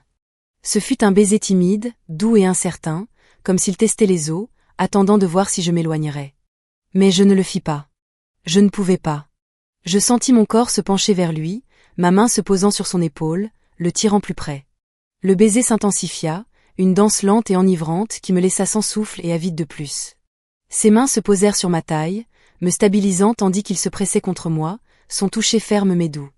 Je pouvais sentir la chaleur émaner de son corps, une présence constante qui faisait battre mon cœur plus vite et me faisait tourner la tête. Le monde semblait s'effacer, ne laissant que nous deux, perdus dans ce moment, pris dans une connexion que nous ne pouvions nier. Pendant un instant, tout semblait parfait, les doutes, les peurs, la tension, tout fondait, ne laissant que le désir pur et sans filtre qui bouillonnait entre nous depuis si longtemps. C'était comme si nous nous autorisions enfin à ressentir, à laisser tomber nos gardes et à embrasser les émotions que nous avions tous deux cachées. Mais la réalité revint trop vite. Je m'éloignai de lui, haletante, mon esprit tournant à toute vitesse alors que la gravité de ce que nous venions de faire s'enfonçait en moi. Il me regarda, son expression mêlant confusion et vulnérabilité, comme s'il tentait de comprendre tout cela. Je ne sais pas si c'est. Je m'interrompis, incapable de trouver les mots pour exprimer le tourbillon d'émotions qui se bousculait en moi. Il détourna le regard, un éclair de déception traversant son visage. Je suis désolé, je n'aurais pas dû. Il s'arrêta, secouant la tête comme s'il ne savait pas comment terminer sa phrase. Je pris une inspiration tremblante, tentant de me stabiliser. Non, ce n'est pas de ta faute. C'est compliqué. Il hocha la tête, son regard se posant sur le sol. Oui, je sais. C'est juste que parfois, on dirait que tu es la seule personne qui me comprenne vraiment. Ces mots me frappèrent en plein ventre, un rappel de la connexion que nous partagions bien avant ce moment, bien avant tout ça. Des lignes avaient été franchies. Il y avait un lien entre nous, quelque chose de profond et d'indestructible, et pourtant, c'était cette même connexion qui rendait tout si accablant, si impossible. Nous restiens là en silence, le poids de notre compréhension mutuelle pesant sur nous. Je voulais tendre la main, le réconforter, lui dire que tout irait bien, mais je ne savais pas si je le pouvais. Je ne savais pas s'il y avait une façon d'avancer sans tout perdre. Finalement, Eric brisa le silence, sa voix à peine plus forte qu'un murmure. Peut-être qu'on devrait juste faire semblant que ça n'a jamais eu lieu. Je ressentis une pointe de tristesse à ces mots, mais je savais qu'il avait raison. Nous ne pouvions pas continuer à faire semblant que tout allait bien, qu'il n'y avait rien entre nous. Mais en même temps, nous ne pouvions pas laisser ce moment nous définir. Nous devions trouver un moyen de passer à autre chose, de reconstruire les frontières que viennent été brisées. Oui, répondis-je en forçant un sourire. Peut-être que c'est mieux ainsi. Mais en disant ces mots, une partie de moi savait que ce ne serait pas aussi simple. On ne peut pas effacer quelque chose une fois qu'on l'a ressenti. On ne peut pas effacer une connexion une fois qu'elle a été créée. Et en le regardant, là, avec cette même expression conflictuelle sur son visage, je savais que ce n'était pas fini. Les jours suivants, nous avons essayé de revenir à la normale, de faire semblant que rien ne s'était passé. Nous avons poursuivi notre quotidien, chacun de nous essayant de ne pas franchir de nouvelles lignes, de garder nos distances. Mais la tension était toujours là, bouillonnant sous la surface, un rappel constant de la connexion que nous nous efforcions tous deux d'ignorer. Et chaque fois que nos yeux se croisaient, chaque fois que j'apercevais cette même vulnérabilité dans son regard, je ressentais une pointe de désir, un besoin pour quelque chose qui ne pourrait jamais être. Un soir, alors que nous étions assis dans le salon, chacun perdu dans ses pensées, il brisa finalement le silence. Tu sais, ça n'a pas à être comme ça. Je levai les yeux, surprise par l'intensité dans son regard. Qu'est-ce que tu veux dire? Il hésita, ses doigts jouant avec l'ourlet de sa chemise. Yeah. Je ne veux pas continuer à faire semblant. Je ne veux pas continuer à fuir ce que je ressens. Ces mots flottèrent dans l'air, et je sentis mon cœur s'emballer, un mélange de peur et d'espoir tournoyant à l'intérieur de moi. Je voulais le croire. Je voulais croire qu'il y avait une manière pour nous de faire fonctionner les choses, de trouver un moyen d'être ensemble sans nous perdre dans le processus. Mais je savais aussi que la vie n'était pas aussi simple. Il y avait des conséquences, des risques, des choses qui pouvaient mal tourner. Et autant que je voulais faire le saut, je n'étais pas sûre d'être prête. Je ne sais pas, Eric, dis-je, ma voix tremblante. Yeah. Je ne veux pas te faire de mal et je ne veux pas me faire de mal. Il hocha la tête, une lueur de tristesse dans ses yeux. Je comprends. Je voulais juste que tu saches ce que je ressens. Le silence qui suivit était lourd, empli du poids de notre compréhension partagée. Nous savions tous les du que si take complique, tuel en y avait pas de réponses simples, Potter Solutions Vassals. Mais alors que nous étions là, côte à côte, je ressentis une étrange sensation de paix, une acceptation silencieuse du lien que nous partagions. Peu importe ce qui arriverait, peu importe les choix que nous ferions, je savais que cette connexion, ce sentiment, ferait toujours partie de nous. Et à ce moment-là, je ressentis une lueur d'espoir, une possibilité que peut-être, juste peut-être, nous pourrions trouver un moyen de faire en sorte que ça fonctionne. Au fur et à mesure que la nuit avançait, nous restions là, en silence, chacun perdu dans ses pensées, mais d'une manière qui se sentait plus profonde que des mots. Ce n'était pas parfait et ce n'était pas facile, mais c'était réel, et pour l'instant, cela suffisait. Les jours suivants étaient flous, un mélange inquiétant de tensions, de regards partagés et de mots non dits. Chaque interaction semblait chargée, chaque silence débordant d'émotions que ni l'un ni l'autre ne savions comment gérer. Nous avons tous les deux essayé de poursuivre nos routines, d'agir comme si rien n'avait changé, mais le poids de notre connexion non reconnue rendait tout irréel, comme vivre dans un rêve dont nous ne pouvions nous réveiller. Un soir, un froid s'était installé dans la maison, et j'étais sur le porche, regardant les dernières traces de lumière du jour disparaître dans la nuit. Le ciel était peint de nuances profondes d'orange et de violet, une scène magnifique qui semblait déplacée face au tourbillon qui bouillonnait dans ma poitrine. Perdu dans mes pensées, je ne l'entendis pas approcher jusqu'à ce qu'il parle. « Tu souhaites parfois que les choses soient différentes ?» Sa voix était douce, presque hésitante, et je pouvais sentir le poids de ses mots avant même de me retourner. Je le regardais, surprise de le voir là, les mains dans les poches de sa veste, son visage partiellement ombragé par la lumière déclinante. Il y avait une vulnérabilité dans son regard qui me prit au dépourvu, et pendant un moment, je ne savais pas comment répondre. Parfois, avouai-je, la voix à peine plus forte qu'un murmure. Mais la vie, elle ne nous donne pas toujours ce qu'on veut. Il hocha la tête, les yeux fixés sur un point au loin, l'expression contemplative. Je sais, dit-il, presque pour lui-même. On dirait qu'on est tous les deux coincés, tu sais, pris dans quelque chose qu'on n'a pas demandé. Les mots me frappèrent plus fort que prévu, et à cet instant, je réalisais à quel point je comprenais ce qu'il ressentait, à quel point je partageais profondément ce désir de quelque chose de différent, de quelque chose de plus facile. Mais nous étions là, liés par les choix que nous avions faits, par les vies que nous avions construites, et il n'y avait pas de retour en arrière. On doit juste en faire le meilleur, dis-je en forçant un sourire, trouver un moyen d'avancer. Il me regarda, son regard cherchant comme s'il essayait de trouver une réponse à une question qu'il n'arrivait pas à formuler. « Je ne sais pas si je peux, dit-il finalement, la voix remplie d'une honnêteté qui me prit au dépourvu. Je ne sais pas si je peux continuer à faire semblant. » Il y eut une pause, un silence qui s'étira entre nous, chargé du poids de tout ce que nous n'avions pas dit. Je ressentis un pincement de tristesse, un désir de quelque chose que je ne pouvais pas nommer. Et je réalisai qu'au fond de moi, je ressentais la même chose. J'en avais assez de faire semblant, de me cacher derrière des murs qui s'effondraient chaque jour un peu plus. Je ne veux pas faire semblant non plus, admis-je, la voix tremblante, mais je ne sais pas quoi faire d'autre. Il fit un pas de plus, son regard ne quittant pas le mien, et à cet instant, je ressentis toute la force de notre connexion, un lien qui s'était renforcé chaque jour, à chaque regard partagé, à chaque mot non dit. C'était une connexion qui défiait la logique, qui transcendait les limites que nous avions tous deux tant essayé de maintenir. Je pense que nous savons tous les deux ce que nous voulons, dit-il doucement, la voix à peine plus forte qu'un chuchotement. Mon cœur se mit à battre plus vite, un mélange de peur et de désir gonflant en moi. Je voulais lui dire qu'il avait tort, qu'il se trompait, mais la vérité était écrite dans la façon dont mon cœur battait plus fort chaque fois qu'il était près de moi, dans la façon dont mes pensées dérivaient vers lui la nuit. Dans la façon dont sa présence comblait un vide que je n'avais même pas réalisé avant. Avant que je ne puisse répondre, il fit un autre pas en avant, réduisant la distance entre nous. Sa main se tendit, frôlant doucement la mienne, un toucher si léger qu'il me donna des frissons. Je levai les yeux vers lui, et à cet instant, je vis les mêmes émotions se refléter dans son regard. La peur, le désir, et quelque chose de plus profond, quelque chose que ni lui ni moi ne pouvions exprimer. Il s'inclina vers moi, son visage à quelques centimètres du mien, et je sentis mon souffle se couper. Le monde autour de nous se fondait dans l'arrière-plan. Il n'y avait plus de doute maintenant, plus de moyen de fuir la vérité que nous avions tous les deux évitée. Et alors que ses lèvres rencontraient les miennes, un baiser doux et langoureux qui ressemblait à la fois à une fin et à un commencement, je réalisai que nous franchissions une ligne que nous ne pourrions jamais franchir. Le baiser était doux au début, une exploration timide, comme si nous avions peur de briser la fragile connexion entre nous. Mais au fur et à mesure qu'il s'approfondissait, que nos corps se rapprochaient, je ressentis un tourbillon d'émotions que je ne pouvais plus contenir, un désir qui avait grandi si longtemps qu'il me semblait qu'il allait me consumer. Pendant un instant, tout le reste s'effaça.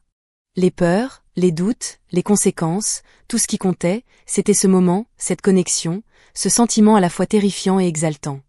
Mais bien trop tôt, la réalité fit irruption. Je me détachai, le cœur battant, l'esprit en proie à un tourbillon alors que j'essayais de traiter ce qui venait de se passer. Eric me regardait, l'expression mêlée de confusion et de vulnérabilité, et je pouvais voir le même tourment se refléter dans son regard. « Que fait-on maintenant » demanda-t-il, la voix à peine plus forte qu'un murmure. Je secouai la tête, sentant une vague de tristesse m'envahir. Je ne sais pas, Eric. Je ne sais vraiment pas. Le silence qui suivit était lourd, rempli du poids de notre compréhension partagée. Nous savions tous les deux que cela ne pouvait pas continuer, qu'il n'y avait pas moyen d'aller de l'avant sans déchirer la fragile stabilité que nous avions construite. Mais le lien entre nous était trop fort pour être ignoré, trop profond pour qu'on puisse simplement y renoncer. Finalement, je pris une grande inspiration, me forçant à le regarder. Peut-être qu'on a besoin de temps, d'espace pour comprendre les choses. Il hocha la tête, une lueur de tristesse dans les yeux. Oui, peut-être que c'est pour le mieux. Les jours suivants furent parmi les plus difficiles que j'ai jamais vécus. Nous avons gardé nos distances, nous évitant autant que possible, chacun perdu dans ses propres pensées, dans ses propres regrets. La maison semblait vide, creuse, comme si la connexion que nous partagions avait laissé un vide que rien ne pouvait remplir. Mais aussi douloureux que cela fut, je savais que c'était nécessaire. Nous avions tous deux besoin de temps pour traiter ce que s'était passé, pour comprendre que nous étions sans le poids de nos sentiments non exprimes que passaient sur nous. Et lentement, péniblement, la vie continua. Nous retrouvâmes nos routines, nos vies reprenant un semblant de normalité, bien que la tension entre nous n'y disparaît jamais totalement. Il y avait des moments, des regards furtifs et des silences partagés, où je pouvais sentir l'écho de ce que nous avions partagé, un rappel du lien qui serait toujours là, même si nous ne parlions jamais de cela à nouveau. Un soir, des mois plus tard, je me retrouvai à nouveau sur le porche, regardant le soleil se coucher sous l'horizon. Le ciel était peint de nuances d'orange et de rose, une scène belle et paisible qui semblait presque irréelle. Le tumulte qui persistait dans ma poitrine alors que je me tenais là, perdu dans mes pensées, je n'entendis pas les pas derrière moi. Je me retournai, surpris de voir Eric là, son expression douce, contemplative. Nous n'avions pas parlé de cette nuit-là depuis qu'elle était arrivée, n'avions pas reconnu la connexion qui bouillonnait encore sous la surface. Il s'approcha, son regard stable, et pendant un instant, je ressentis cette douleur familière du désir, un désir pour quelque chose qui ne pourrait jamais être. Je voulais juste te dire merci, dit-il doucement, sa voix emplie de sincérité. Je le regardai, surprise par ces mots. Pourquoi ? Il sourit, un sourire triste et nostalgique. Pour tout. Pour être là, pour comprendre, même quand les choses sont devenues compliquées. Je hochai la tête, ma gorge se serrant alors que je luttais contre le flot d'émotions qui menaçait de m'envahir. Tu n'as pas à me remercier, Eric. Tu as été là pour moi aussi. Nous restâmes là, en silence, chacun perdu dans nos propres pensées, nos propres regrets. Et à ce moment-là, je réalisai que, bien que rien ne serait plus jamais pareil, bien que le lien que nous partagions ferait toujours partie de nous, nous avions tous les deux trouvé un moyen d'aller de l'avant, de trouver la paix au milieu du chaos. Alors que le soleil se couchait sous l'horizon, projetant une lueur chaleureuse sur le porche, je ressentis un étrange sentiment de clôture, une acceptation tranquille de tout ce que nous avions traversé.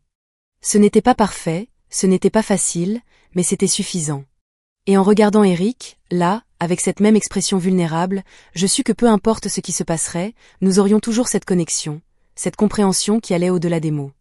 Nous retournâmes, marchant de nouveau dans la maison, chacun portant le poids de notre histoire partagée, de notre connexion tacite. C'était un poids que nous porterions longtemps, peut-être même pour toujours. Mais pour la première fois, je ressentis un sentiment de paix, une acceptation tranquille du lien que nous avions partagé et la certitude que, peu importe ce qui arriverait, nous aurions toujours l'un l'autre. Je ne m'étais jamais attendu à ce que ma belle-mère me surprenne de cette manière. Je me souviens de ce jour avec une telle clarté. C'était un samedi après-midi, comme tant d'autres. J'étais dans le garage depuis des heures, me perdant dans la routine familière de la réparation de mon vieux vélo. Il y avait quelque chose de réconfortant dans cela.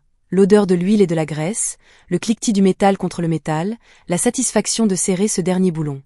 Je n'avais pas besoin de trop penser dans le garage, et c'était ce que j'aimais. Là, je pouvais oublier tout le reste. J'étais revenu vivre chez mon père récemment, et bien que cela ne me dérangeait pas de vivre avec lui, les choses avaient changé depuis qu'il s'était remarié. Linda, ma belle-mère, était une nouvelle présence dans la maison. Elle était dans la quarantaine avancée, mais on ne l'aurait jamais devinée en la voyant. Elle se portait avec cette élégance et cette grâce, toujours parfaitement soignée. La façon dont elle bougeait, parlait, et même vous regardait, imposait une sorte d'attention. Mais aujourd'hui était censé être un jour normal, un jour comme un autre, ou du moins je le croyais. Alors que je travaillais sur mon vélo, serrant un boulon qui n'avait pas vraiment besoin de l'être, j'entendis le grincement de la porte du garage. Au début, je n'y prêtais pas attention. C'était probablement juste mon père venu vérifier si j'avais besoin de quelque chose au magasin. Mais alors j'entendis sa voix, douce mais confiante, d'une manière qui me fit m'arrêter. « Tu passes beaucoup de temps ici, » dit Linda, son ton léger mais curieux. Je levai les yeux et la vis là, dans l'embrasure de la porte. Elle était vêtue de façon décontractée, d'une robe d'été légère qui épousait parfaitement ses formes, ses cheveux blonds attachés en une queue de cheval lâche. Même en tenue décontractée, elle avait cette allure sans effort, comme si elle était prête à faire la couverture d'un magazine sans même essayer. C'était difficile de l'ignorer, et je n'étais pas sûre si je devais essayer.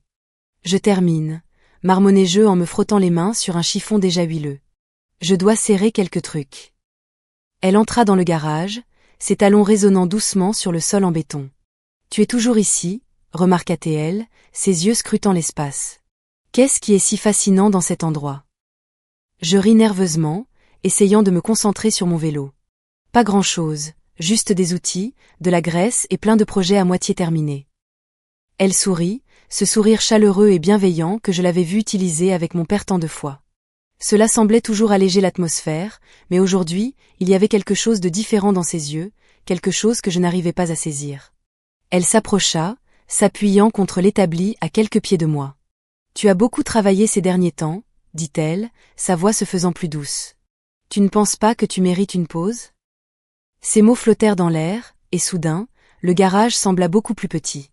Je pouvais sentir le poids de son regard, et pour la première fois, je ne la voyais plus seulement comme la femme de mon père.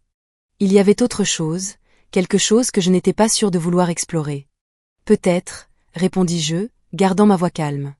Je me retournai vers le vélo, prétendant vérifier la chaîne une fois de plus, bien que je l'ai déjà fait 3 fois. Tout pour éviter l'intensité du moment, elle ne semblait pas se soucier de mon évitement. Au contraire, elle s'approcha, sa main effleurant légèrement mon épaule. Le contact était si doux que, d'abord, je pensais l'avoir imaginé, mais ensuite, je sentis la chaleur de ses doigts glisser le long de mon bras, un frisson parcourut ma colonne vertébrale. « Tu as tellement grandi » murmura-t-elle, sa voix à peine audible mais impossible à ignorer. Je déglutis difficilement, mon cœur battant à toute vitesse dans ma poitrine. « Linda !» « Chut !» dit-elle, s'approchant encore, son corps maintenant à quelques centimètres du mien, et je pouvais sentir la chaleur irradier entre nous. « C'est bon !» Sa main se posa sur mon cou et, pendant un instant, tout autour de nous sembla se brouiller.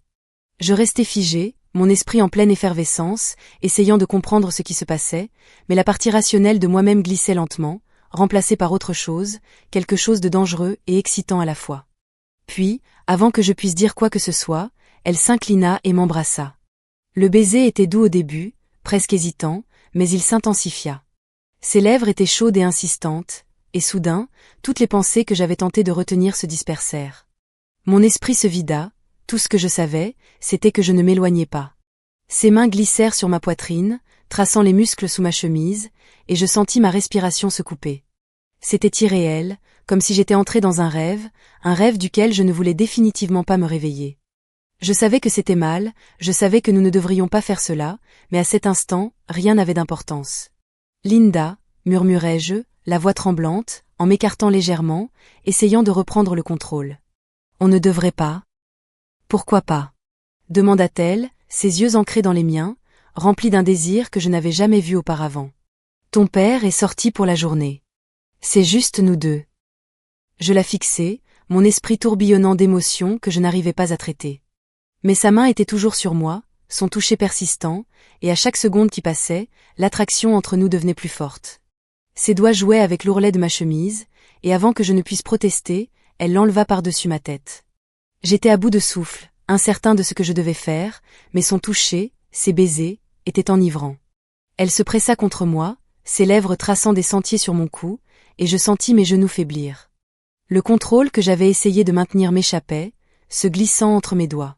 « Linda » murmurai-je encore, mais cette fois, il n'y avait plus de résistance dans ma voix. J'étais pris, impuissant, dans l'attraction magnétique du moment. Elle releva les yeux vers moi, les siens remplis d'une intensité qui ne laissait aucune place au doute. « J'ai vu la façon dont tu me regardes, » dit-elle, ses lèvres frôlant mon oreille. « Ne pense pas que je ne l'ai pas remarqué. » Je déglutis difficilement, sentant la chaleur de son souffle contre ma peau. Elle avait raison. J'avais essayé de l'ignorer, de repousser ses pensées, mais maintenant, ici, si près d'elle, il n'y avait plus de doute. J'avais été attiré par elle, peut-être depuis le jour où elle était arrivée, mais je ne m'étais jamais permis de l'admettre jusqu'à maintenant. Ses mains descendirent plus bas, effleurant le bord de mon jean, et je sentis un autre frisson me parcourir. C'était trop vite, mais je ne pouvais pas me résoudre à l'arrêter. Le monde extérieur à la garage semblait avoir disparu, laissant juste nous deux, pris dans un tourbillon d'émotions et de désirs que je ne comprenais pas entièrement. Mais même à ce moment-là, je savais que ce n'était que le début. Les jours suivants furent comme un étrange flou, un mélange de confusion, d'excitation et de culpabilité.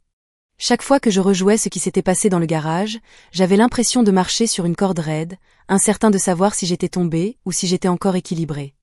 Ce qui s'était passé entre Linda et moi était une ligne qui n'aurait jamais dû être franchie, et pourtant, elle l'avait été, trop facilement. Je l'évitais autant que possible après ce jour-là. Je restais dans ma chambre quand je n'étais pas au travail, et je passais encore plus de temps dans le garage, bien que maintenant, cet endroit qui avait été mon refuge, semblait un champ de mines de souvenirs que je ne voulais pas revisiter. J'essayais de me concentrer sur ma moto, mais chaque fois que je serrais un boulon ou ajustais une pièce, je voyais le visage de Linda, j'entendais sa voix, je sentais son toucher. C'était fou. Puis il y avait mon père. Il ne remarqua rien. Comment aurait-il pu? Il faisait totalement confiance à Linda, et pourquoi ne l'aurait-il pas fait? Pour lui, elle était parfaite, gentille, aimante, tout ce qu'il avait toujours voulu. Et pourtant, elle et moi avions partagé quelque chose qu'il serait impossible d'expliquer, même à moi-même. Comment pourrais-je l'expliquer à lui? Un soir, environ une semaine plus tard, mon père me demanda si je voulais les rejoindre pour le dîner. Mon cœur faillit s'arrêter à l'idée de m'asseoir à la même table que Linda, de faire semblant que rien ne s'était passé. Je marmonnai quelque chose sur le fait de ne pas avoir faim et dis que j'avais du travail à finir dans le garage. Il ne posa pas de questions, hocha juste la tête et dit qu'il me laisserait de la nourriture. En me dirigeant vers le garage, je ne pouvais pas me débarrasser du sentiment inconfortable qui me rongeait depuis des jours. La tension que j'avais essayé d'enfouir ne cessait de grandir, et je savais où. Éviter Linda ne ferait pas disparaître la situation. Il y avait quelque chose qui avait changé entre nous ce jour-là dans le garage, et faire semblant du contraire devenait impossible. Je n'étais pas dehors depuis longtemps lorsque j'ai entendu des pas à nouveau. Mon cœur se serra en réalisant que ce n'était pas la démarche familière et lourde de mon père, mais c'était elle. « Est-ce que je peux entrer ?» La voix de Linda brisa le silence, et je me figeai. Je ne levai pas les yeux, me concentrant sur le vélo devant moi. « Qu'est-ce que tu veux ?» demandai-je, essayant de paraître décontracté, mais ma voix trahissait la tension à l'intérieur de moi. Elle ne répondit pas tout de suite. Au lieu de cela, je la sentis se rapprocher, sa présence indéniable avant même que je la voie. Lorsque je levai enfin les yeux, elle se tenait à côté de moi, les bras croisés, son regard fixe. « Il faut qu'on parle, » dit-elle doucement. « De ce qui s'est passé. » Un nœud se serra dans ma poitrine. J'avais redouté ce moment, sachant que tôt ou tard, nous devions aborder ce qui s'était passé, mais la vérité, c'est que je ne savais pas comment en parler. Je ne savais même pas comment y penser. Il n'y a rien à dire, marmonnai-je, évitant son regard. Ça n'aurait pas dû arriver. L'expression de Linda ne changea pas, mais il y avait quelque chose dans ses yeux, quelque chose qui fit accélérer mon cœur d'une manière que je n'avais pas envie d'admettre, mais c'était le cas. C'est pas juste, dit-elle d'une voix calme mais ferme. Et on ne peut pas juste faire comme si ça n'était pas arrivé. Je me levai, jetant la clé à molette que je tenais sur l'établi. Je ne sais pas ce que tu attends que je dise, dis-je, un mélange de frustration et de confusion me submergeant. C'était une erreur. Ses yeux s'illuminèrent d'une lueur que je ne pouvais pas déchiffrer, peut-être de la douleur, peut-être de la colère, ou peut-être quelque chose d'autre. C'était vraiment une erreur? Demanda-t-elle, sa voix presque trop douce pour être entendue. Je la regardai, incertain de comment répondre.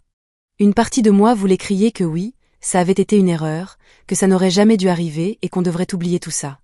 Mais une autre partie de moi, une partie indestructible, savait que ce n'était pas entièrement vrai. Le souvenir de son toucher, de son baiser, restait gravé dans mon esprit comme un poids que je ne pouvais pas soulever, et je ne pouvais pas nier que, à ce moment-là, je n'avais pas voulu que ça s'arrête. Je ne sais pas, avouai-je, ma voix à peine un murmure. Linda s'approcha, ses yeux rivés sur les miens. J'y pense sans arrêt, dit-elle. Je n'arrive pas à l'enlever de ma tête. Je déglutis difficilement, le cœur battant la chamade. Ce n'est pas bien, dis-je, bien que ma voix manquât de conviction. Son regard s'adoucit, et elle tendit la main, frôlant mon bras. Ça ne me semble pas mal, murmura-t-elle, son toucher envoyant un frisson familier le long de ma colonne. Je voulais m'éloigner, mettre de la distance entre nous, mais je ne pouvais pas bouger. J'étais ancré à cet endroit, déchiré entre ce que je savais être juste et ce que mon corps me disait. Mon esprit hurlait à me dire d'arrêter, de partir, mais mon cœur me tirait dans la direction opposée.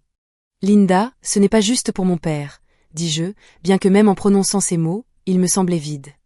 Elle hésita un moment, son expression conflictuelle. Je sais, dit-elle doucement, sa voix à peine audible. Je sais que c'est compliqué, mais je ne peux pas m'empêcher de ressentir ce que je ressens. Je fermai les yeux, tentant de rassembler mes pensées, mais elles étaient en vrac, un fouillis de culpabilité, de désir et de confusion. Il faut qu'on arrête ça, dis-je, bien que je ne sois pas sûr de convaincre qui que ce soit, elle ou moi. Linda fit un pas en arrière, sa main tombant sur son côté. Elle baissa les yeux, son visage marqué par l'incertitude. Peut-être que tu as raison, dit-elle doucement. Peut-être qu'on doit arrêter. Il y eut un long silence entre nous, seulement interrompu par le bourdonnement lointain de la radio en arrière-plan. Je pouvais sentir le poids de tout peser sur moi, la culpabilité, la tension, les sentiments non résolus qui refusaient de disparaître. Je ne veux blesser personne, dit-elle, la voix à peine audible, mais je ne peux pas juste faire comme si ça n'était pas arrivé. Je la regardais, déchirée d'une manière que je n'avais jamais vécue auparavant. Je savais ce qu'il fallait faire, mais je savais aussi que la connexion entre nous n'était pas quelque chose qui disparaîtrait du jour au lendemain. C'était réel, et autant que je détestais l'admettre, c'était quelque chose que je n'étais pas prêt à laisser partir. Avant que je puisse dire quoi que ce soit, le bruit d'une voiture se garant dans l'allée nous ramena brutalement à la réalité. Mon père était à la maison. Les yeux de Linda s'agrandirent, et pendant un instant, nous restâmes là, figés, dans un silence stupéfait. Le poids de ce qui venait de se passer flottait dans l'air entre nous. Elle jeta un regard à la porte du garage, le visage pâle. « On ne peut pas faire ça, dis-je encore, cette fois avec plus de conviction. Pas comme ça. » Linda hocha la tête, son expression impénétrable. Elle fit un pas vers la porte, mais s'arrêta avant de partir, se retournant pour me regarder une dernière fois. « On n'a pas fini de parler de ça, » dit-elle doucement, sa voix stable malgré la tension dans l'air. « Mais pas ici. Pas maintenant. » Et puis elle s'éclipsa, sortant du garage juste au moment où mon père franchissait la porte d'entrée. Je restai là, le cœur battant, me demandant comment tout avait pu devenir aussi compliqué aussi vite. Autant que je le voulais, je n'arrivais pas à me défaire de l'impression que tout cela était loin d'être terminé. Les jours se transformèrent en semaines, et je n'arrêtais pas de me dire que la distance que j'avais créée entre Linda et moi ferait tout revenir à la normale, mais la normalité semblait loin. Chaque fois que je m'assoyais pour le dîner avec mon père, chaque fois que Linda entrait dans la pièce, il y avait une tension dans l'air que je ne pouvais ignorer. C'était comme un fil invisible qui nous attirait l'un vers l'autre, même quand nous étions censés garder nos distances. Je savais que c'était mal, mal pour mon père, mal pour moi, mal pour tout le monde impliqué, mais peu importe combien je tentais de l'ignorer, les sentiments persistaient. C'était un mardi soir lorsque tout éclata. Mon père était parti en voyage d'affaires ce matin-là, laissant la maison plus vide que d'habitude. Le silence n'avait fait qu'accentuer l'inquiétude que je ressentais depuis des semaines. Je passais la plupart de la soirée dans ma chambre, essayant de me distraire avec la télévision, mais rien ne pouvait empêcher mes pensées de revenir à ce moment dans le garage, ce moment où tout avait changé entre Linda et moi. Je pensais que je pourrais l'éviter, comme je l'avais fait jusque-là. Je pouvais rester dans ma chambre, trouver des excuses et prétendre que la connexion entre nous s'était estompée. Mais quand j'entendis un coup à la porte, mon cœur fit un bond dans ma poitrine. Je savais que c'était elle avant même qu'elle ne parle. « Je peux entrer ?» La voix de Linda était douce, presque hésitante. J'hésitais, fixant la porte comme si elle pouvait me donner une réponse que je n'avais pas déjà. Tout en moi criait que je devais dire non, que je devais lui dire de partir, que cela avait déjà trop duré. Mais ma voix me trahit. « Ouais, bien sûr, » dis-je, la gorge sèche. La porte s'ouvrit lentement et elle entra, la refermant doucement derrière elle. Elle avait l'air différente ce soir-là, plus vulnérable peut-être. Elle portait une simple blouse et un jean, ses cheveux attachés en un chignon lâche. Il n'y avait aucune des élégances ou confiance qu'elle dégageait habituellement. Au contraire, elle semblait presque incertaine. Je ne voulais pas être seule ce soir, dit-elle doucement, évitant mon regard en s'asseyant sur le bord de mon lit. Avec ton père parti, la maison semble tellement vide. Je déglutis difficilement, me redressant un peu. Je comprends, dis-je, essayant de garder ma voix stable. Ça fait vraiment une différence quand il n'est pas là. Un instant, nous ne disions rien. La tension entre nous était palpable, assez épaisse pour couper le silence. Je sentais sa présence à côté de moi, la chaleur de son corps à quelques centimètres du mien, et il me fallait tout ce que j'avais pour ne pas combler cette distance. J'ai beaucoup réfléchi à ce qui s'est passé, dit Linda après une longue pause, sa voix à peine plus forte qu'un murmure. Mon cœur battait fort dans ma poitrine alors que je fixais le sol. Moi aussi, répondis-je. Je sais qu'on a dit que ça ne devait plus se reproduire. Elle poursuivit, sa voix tremblante, et peut-être que c'est vrai, mais je n'arrive pas à l'oublier. Je sentis un nœud se former dans ma gorge. Je savais exactement ce qu'elle voulait dire, car moi aussi, je n'arrêtais pas d'y penser, chaque jour, chaque nuit. C'était tout ce que je pouvais penser, le souvenir de son toucher, de son baiser. Ça me hantait, mais la culpabilité me hantait tout autant. Je ne sais pas quoi dire, admis-je, la voix rauque. C'était mal, Linda, on le sait tous les deux. Elle hocha lentement la tête, ses yeux évitant toujours les miens. Je sais, mais ça ne me semble pas mal. C'est ça le problème. Je la regardais alors, vraiment la regardais. Il y avait quelque chose dans son expression que je n'avais jamais vu auparavant, quelque chose de brut et de conflictué. Ce n'était pas juste du désir. C'était de la peur, de la confusion, et quelque chose de plus profond que je n'arrivais pas à identifier. On ne peut pas continuer comme ça, dis-je, bien qu'en prononçant ces mots, je n'étais pas sûre de ce que je voulais vraiment. Linda se pencha légèrement, ses yeux rencontrant enfin les miens.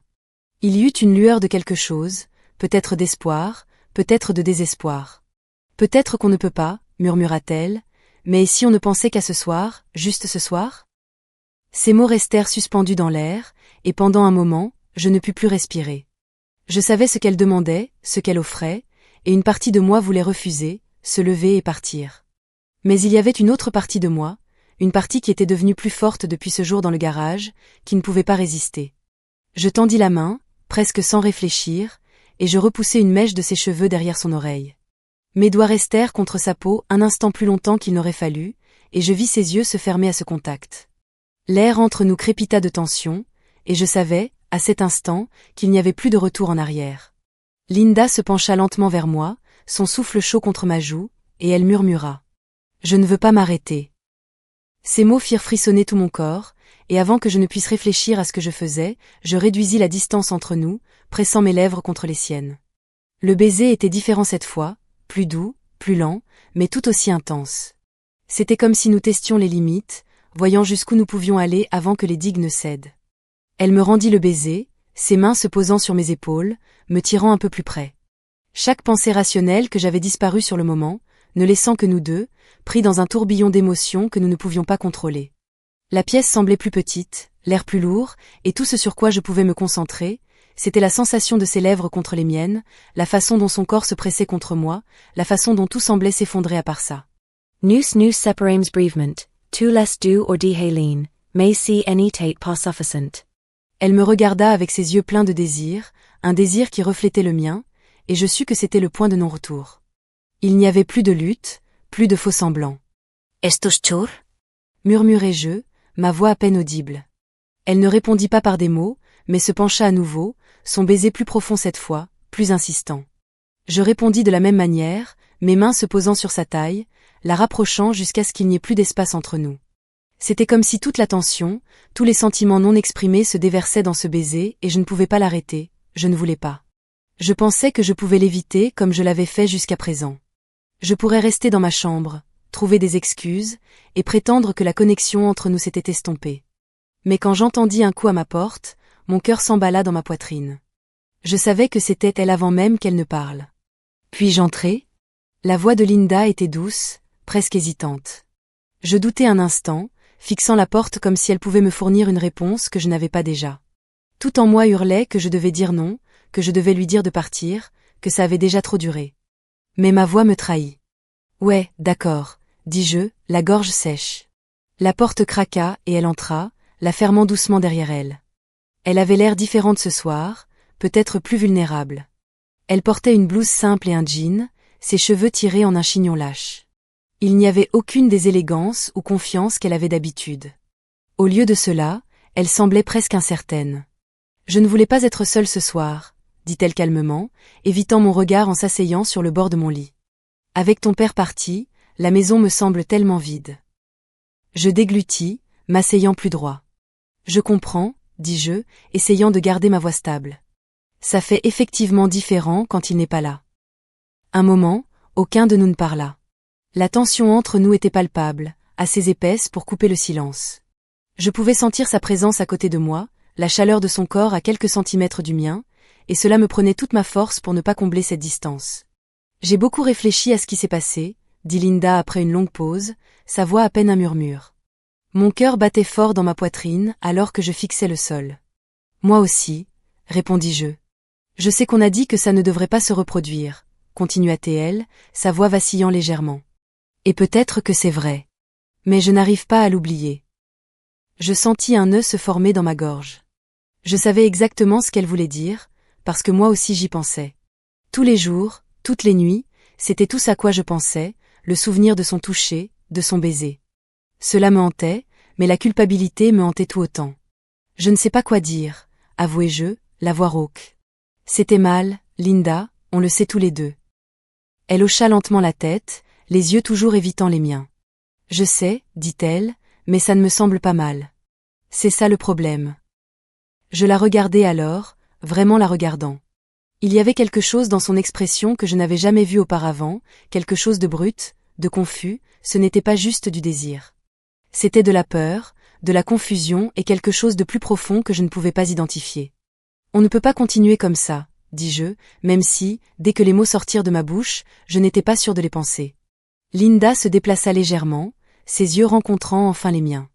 Un éclat d'espoir, peut-être de désespoir, passa dans ses yeux. « Peut-être qu'on ne peut pas », murmura-t-elle. « Mais si on ne pensait qu'à ce soir, juste pour ce soir ?» Ces mots flottèrent dans l'air et pendant un instant, je ne pouvais pas respirer. Je savais ce qu'elle demandait, ce qu'elle offrait. Et une partie de moi voulait refuser, se lever et partir. Mais il y avait une autre partie de moi, une partie qui avait grandi depuis ce jour dans le garage, qui ne pouvait pas résister. Je tendis la main, presque sans y penser, et balayai une mèche de cheveux de son visage. Mes doigts restèrent contre sa peau un instant plus longtemps qu'ils n'auraient dû, et je vis ses yeux se fermer au contact. L'air entre nous crépita de tension, et je savais qu'à ce moment-là, il n'y avait plus de retour en arrière. Linda se pencha lentement, son souffle chaud contre ma joue, et elle murmura. « Je ne veux pas m'arrêter. » Ces mots firent frissonner mon dos, et avant que je ne puisse réfléchir à ce que je faisais, je comblai la distance entre nous, pressant mes lèvres contre les siennes. Le baiser était différent cette fois, plus doux, plus lent, mais tout aussi intense. C'était comme si nous testions tous les deux les limites, voyant jusqu'où nous pouvions aller avant que les portes de l'enfer ne s'ouvrent. Elle me rendit le baiser, ses mains se posant sur mes épaules, me tirant plus près. Chaque pensée rationnelle que j'avais s'évapora en cet instant, ne laissant que nous deux pris dans un tourbillon d'émotions que ni l'un ni l'autre ne pouvions contrôler. La pièce semblait plus petite, l'air plus lourd, et tout ce que je pouvais focaliser, c'était le sentiment de ses lèvres contre les miennes, la façon dont son corps se pressait contre le mien, la façon dont tout semblait s'effondrer autour de nous, à l'exception de ce moment. Nous nous séparâmes brièvement, tous les deux haletants, mais ce n'était pas suffisant. Elle me regarda avec ses yeux remplis d'un désir qui reflétait le mien, et je savais que c'était le point de non-retour. Il n'y avait plus de lutte, plus de faux-semblants. « Estos chur » murmuraille. Sa voix à peine audible, elle ne répondit pas par des mots, mais se pencha à nouveau, son baiser plus profond cette fois, plus insistant. Je répondis en retour, mes mains se déplaçant vers sa taille, la rapprochant jusqu'à ce qu'il n'y ait plus d'espace entre nous. C'était comme si toute la tension, tous les sentiments non exprimés se déversaient dans ce baiser et je ne pouvais pas l'arrêter. Je ne voulais pas. Les mains de Linda montèrent vers mon cou, ses doigts s'entremêlant dans mes cheveux, tandis qu'elle m'embrassait plus fort. Il y avait une faim dans la façon dont elle m'embrassait, un besoin que je ne pouvais ignorer. C'était enivrant, accablant, et je me retrouvais perdu dedans, incapable de penser à autre chose. Tout ce que je savais, c'était que je ne voulais pas que ça s'arrête. Elle se recula juste assez pour me regarder dans les yeux, sa respiration saccadée. « J'ai voulu ça pendant si longtemps », murmura-t-elle, la voix légèrement tremblante. Je déglutis difficilement, mon cœur battant à toute vitesse. Moi aussi, avouai-je, les mots s'échappant avant que je ne puisse les arrêter. Il n'y avait plus de retour en arrière maintenant. Chaque barrière que nous avions essayé de poser, chaque excuse que nous nous étions trouvée, s'effondrait. C'était réel, et ça se passait, que nous le voulions ou non. Nous embrassons à nouveau, plus lentement cette fois, savourant le moment. Ses mains parcouraient ma poitrine, son toucher envoyant des étincelles à travers ma peau, et je me retrouvais à en vouloir encore plus. Mais je savais que nous devions être prudents. Ce n'était pas seulement une question de désir, c'était quelque chose de plus profond, quelque chose que ni l'un ni l'autre ne comprenions complètement. Alors que nous nous séparions encore une fois, je vis le conflit dans ses yeux. Elle le désirait autant que moi, mais elle avait aussi peur que moi. Nous jouions avec le feu, et nous le savions tous les deux. Mais à ce moment-là, cela n'avait plus d'importance. Tout ce qui comptait, c'était la façon dont nous nous faisions sentir l'un l'autre, la façon dont nous nous faisions oublier tout le reste. Après quelques baisers de plus, la tension commença à se transformer en quelque chose d'encore plus fort. Elle s'agenouilla tout en me regardant et commença. On trouvera une solution, murmurai-je, ma main se posant contre sa joue. Linda sourit doucement en continuant. J'espère, murmura-t-elle en retour, sa voix remplie d'un mélange d'espoir et d'incertitude. Et pour la première fois en plusieurs semaines, je ressentis une étrange sensation de paix. Je ne savais pas ce que l'avenir nous réservait, mais pour ce soir, nous avions l'un l'autre, et à cet instant, c'était suffisant. Ses caresses et ses baisers se transformèrent en plus, et nous passâmes la nuit, comme vous savez comment nous l'avons passée. Dans ma vie, c'était la meilleure nuit que j'ai jamais vécue. Le lendemain matin, la maison était étonnamment silencieuse. Je me réveillai avec la lumière du soleil qui passait à travers les stores, un cruel rappel de la réalité qui s'était installée. Le poids de ce qui s'était passé entre Linda et moi pesait lourdement sur ma poitrine. Il n'y avait plus d'échappatoire. C'était réel, et les conséquences étaient là, à portée de main. Allongé dans le calme, je revivais tout dans mon esprit, mes pensées un enchevêtrement chaotique de regrets, de culpabilité et, si je suis honnête, de désir, un désir qui me faisait peur. Je ne savais pas quoi faire ensuite, et pour la première fois depuis longtemps, je me sentais complètement impuissant. Le bruit d'une porte qui se ferma me sortit de mes pensées. Je jetai un coup d'œil à l'horloge, mon père serait bientôt à la maison, et l'idée de m'asseoir en face de lui, faisant comme si rien n'avait changé, semblait impossible. Linda et moi n'avions pas parlé depuis la nuit dernière. Après tout, elle s'était discrètement glissée hors de ma chambre, me laissant seule avec mes pensées. Je ne pouvais pas rester au lit pour toujours, bien qu'une partie de moi le souhaite. Avec un lourd soupir, je me levai, enfilai un t-shirt et un jean avant de descendre. La cuisine était vide, le silence dérangeant, mais j'entendais des bruits venant du salon. Mon cœur se serra alors que j'hésitais à la porte. Linda était assise sur le canapé, sa posture tendue, les yeux fixés sur la télévision, bien qu'il fût évident qu'elle ne la regardait pas vraiment. Pendant un moment, je pensais à retourner dans ma chambre, mais fuir ne résoudrait rien, ça ne l'avait jamais fait. Prenant une profonde inspiration, je mis un pied dans le salon. « Bonjour », dis-je doucement, ma voix semblant hors de propos dans ce calme. Linda leva les yeux vers moi, ses yeux remplis d'une incertitude qui reflétait la mienne. « Bonjour », répondit-elle. L'air entre nous était lourd de mots non dits. Je ne savais pas par où commencer. Que pourrais-je bien dire pour donner un sens à ce qui s'était passé? Et plus encore, comment pourrions-nous même commencer à aborder cela? Il faut qu'on parle, dit-elle. Finalement, brisant le silence qui s'était installé entre nous comme une barrière invisible, sa voix était stable, mais je pouvais entendre la tension sous-jacente. Je hochai la tête, bien que mon estomac se tordît en nœuds. Oui, je sais, dit-elle en désignant la chaise en face d'elle. Je m'assis à contre-cœur, mon esprit courant à 1000 à l'heure, mes pensées confuses, aucune d'elles n'étant utile. Pendant quelques secondes atroces, aucun de nous ne dit rien. La tension était insupportable. Je suis désolée, finit par dire Linda, sa voix douce mais remplie d'émotion. Je ne voulais pas que les choses aillent aussi loin. Je me penchai en avant, posant mes coudes sur mes genoux. Moi non plus, mais c'est arrivé, dis-je, le souffle court. Et maintenant quoi? Qu'est-ce qu'on fait à partir de là? Je n'ai jamais voulu faire de mal à personne, continua-t-elle, ses mains se tordant sur ses genoux. Surtout pas à ton père. Il ne mérite pas ça. Le mentionner fit se nouer ma poitrine de culpabilité. Il n'avait aucune idée de ce qui se passait, aucune idée que la base même de son mariage était en train de s'effondrer. L'idée qu'il découvre la vérité était insupportable. Mais la vérité, c'était qu'on ne pouvait plus faire semblant. Tôt ou tard, cela allait éclater. Je ne sais pas quoi faire, avouai-je, la voix légèrement brisée. Je ne peux pas faire comme si de rien n'était, mais je ne peux pas non plus être celle qui va lui faire ça. Les yeux de Linda s'embuèrent de douleur et elle détourna le regard, son expression difficile à lire. J'aimerais pouvoir tout effacer, vraiment, dit-elle, sans terminer sa phrase. Nous savions toutes les deux qu'il n'y avait pas de retour en arrière. Ce qui s'était passé, ce que nous avions partagé, ne pouvait pas être effacé. Et les sentiments qui s'étaient développés entre nous ne pouvaient tout simplement pas être ignorés, aussi désireuse que j'étais qu'il y ait une solution facile. Il n'y en avait pas. Il faut qu'on arrête ça, dis-je fermement, bien que les mots me semblent vides. On ne peut pas continuer ce truc.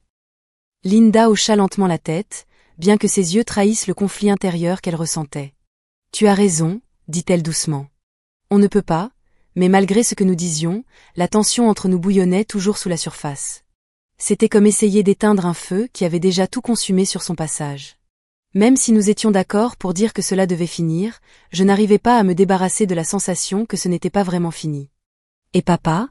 Demandai-je après une longue pause. Que fait-on de lui ? L'expression de Linda se fit plus sombre et elle baissa les yeux vers ses mains. Je ne sais pas, murmura-t-elle. Je ne sais pas si je peux continuer à vivre ce mensonge, mais je ne sais pas non plus comment lui dire la vérité. Le poids de ces mots m'envahit comme une couverture de plomb. Une fois que la vérité serait révélée, tout changerait. Il n'y aurait plus de retour en arrière.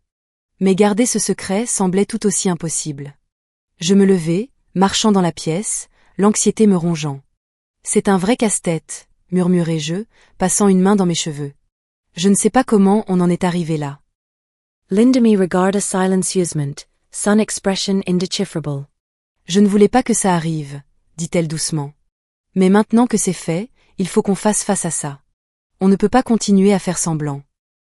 Je cessai de marcher, me tournant vers elle. Alors, qu'est-ce qu'on fait ? On s'assoit avec papa et on lui dit tout ? L'idée d'avoir cette conversation fit se nouer mon estomac. Je pouvais déjà imaginer son regard de trahison, la colère, la douleur. Rien que d'y penser, j'avais envie de fuir dans l'autre direction. Je ne sais pas, répéta-t-elle, la voix tremblante. Je ne sais pas si j'ai le courage de lui dire. Mais je ne pense pas qu'on puisse garder ce secret éternellement. Ça ne fera qu'empirer. Je retombai dans la chaise, me sentant complètement dépassée. Je n'ai jamais voulu être mêlée à tout ça, murmurai-je. Je ne veux pas lui faire de mal. Les yeux de Linda se remplirent de larmes qu'elle essuya rapidement. Moi non plus, dit-elle, mais peut-être que la vérité vaut mieux que de vivre un mensonge. Je ne répondis pas tout de suite, mon esprit tournant en boucle, essayant de donner un sens à une situation qui avait échappé à tout contrôle. Mais au fond de moi, je savais qu'elle avait raison. La vérité, aussi douloureuse soit-elle, pourrait bien être le seul moyen d'aller de l'avant. Finalement, je parlais, la voix à peine un murmure. Si on fait ça, il faut qu'on le fasse ensemble. On lui doit ça. Linda hocha la tête, bien qu'elle semblait terrifiée. Ensemble, répéta-t-elle. Le plan, si on pouvait l'appeler ainsi, était simple. Nous devions nous asseoir avec papa et lui dire tout. Lui expliquer ce qui s'était passé et prendre nos responsabilités dans ce gâchis que nous avions créé. Mais aussi simple que cela paraisse, la réalité était bien plus accablante. Au fur et à mesure que les heures passaient, l'angoisse montait en moi, sachant que tout allait bientôt s'effondrer. Il n'y avait pas de manière facile de briser le cœur de quelqu'un, pas de moyen d'adoucir le coup de la trahison, et pourtant, il fallait le faire. Plus tard dans la soirée, quand papa rentra, Linda et moi échangèrent un regard, sachant que le moment était venu. Mon cœur battait la chamade alors que nous nous asseyions à la table du dîner, tous les trois, comme n'importe quelle autre soirée, mais ce soir était différent. Ce soir, tout allait changer. Papa regarda entre nous, sentant la tension. « Il y a un problème ?» demanda-t-il, le front froncé. Linda prit une profonde inspiration, les mains légèrement tremblantes en tendant la sienne vers la mienne sous la table. Je lui serrai la main, un soutien silencieux alors qu'elle se préparait à prononcer les mots qui allaient briser nos vies. « John, commença-t-elle, la voix brisée. Il y a quelque chose que tu dois savoir. » Et tout à coup, la maison de cartes que nous avions construite s'effondra, le poids des mots de Linda flottant dans l'air.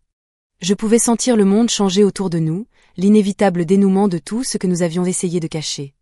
À cet instant, il n'y avait plus de retour en arrière, seulement la vérité douloureuse qui allait tout changer pour toujours.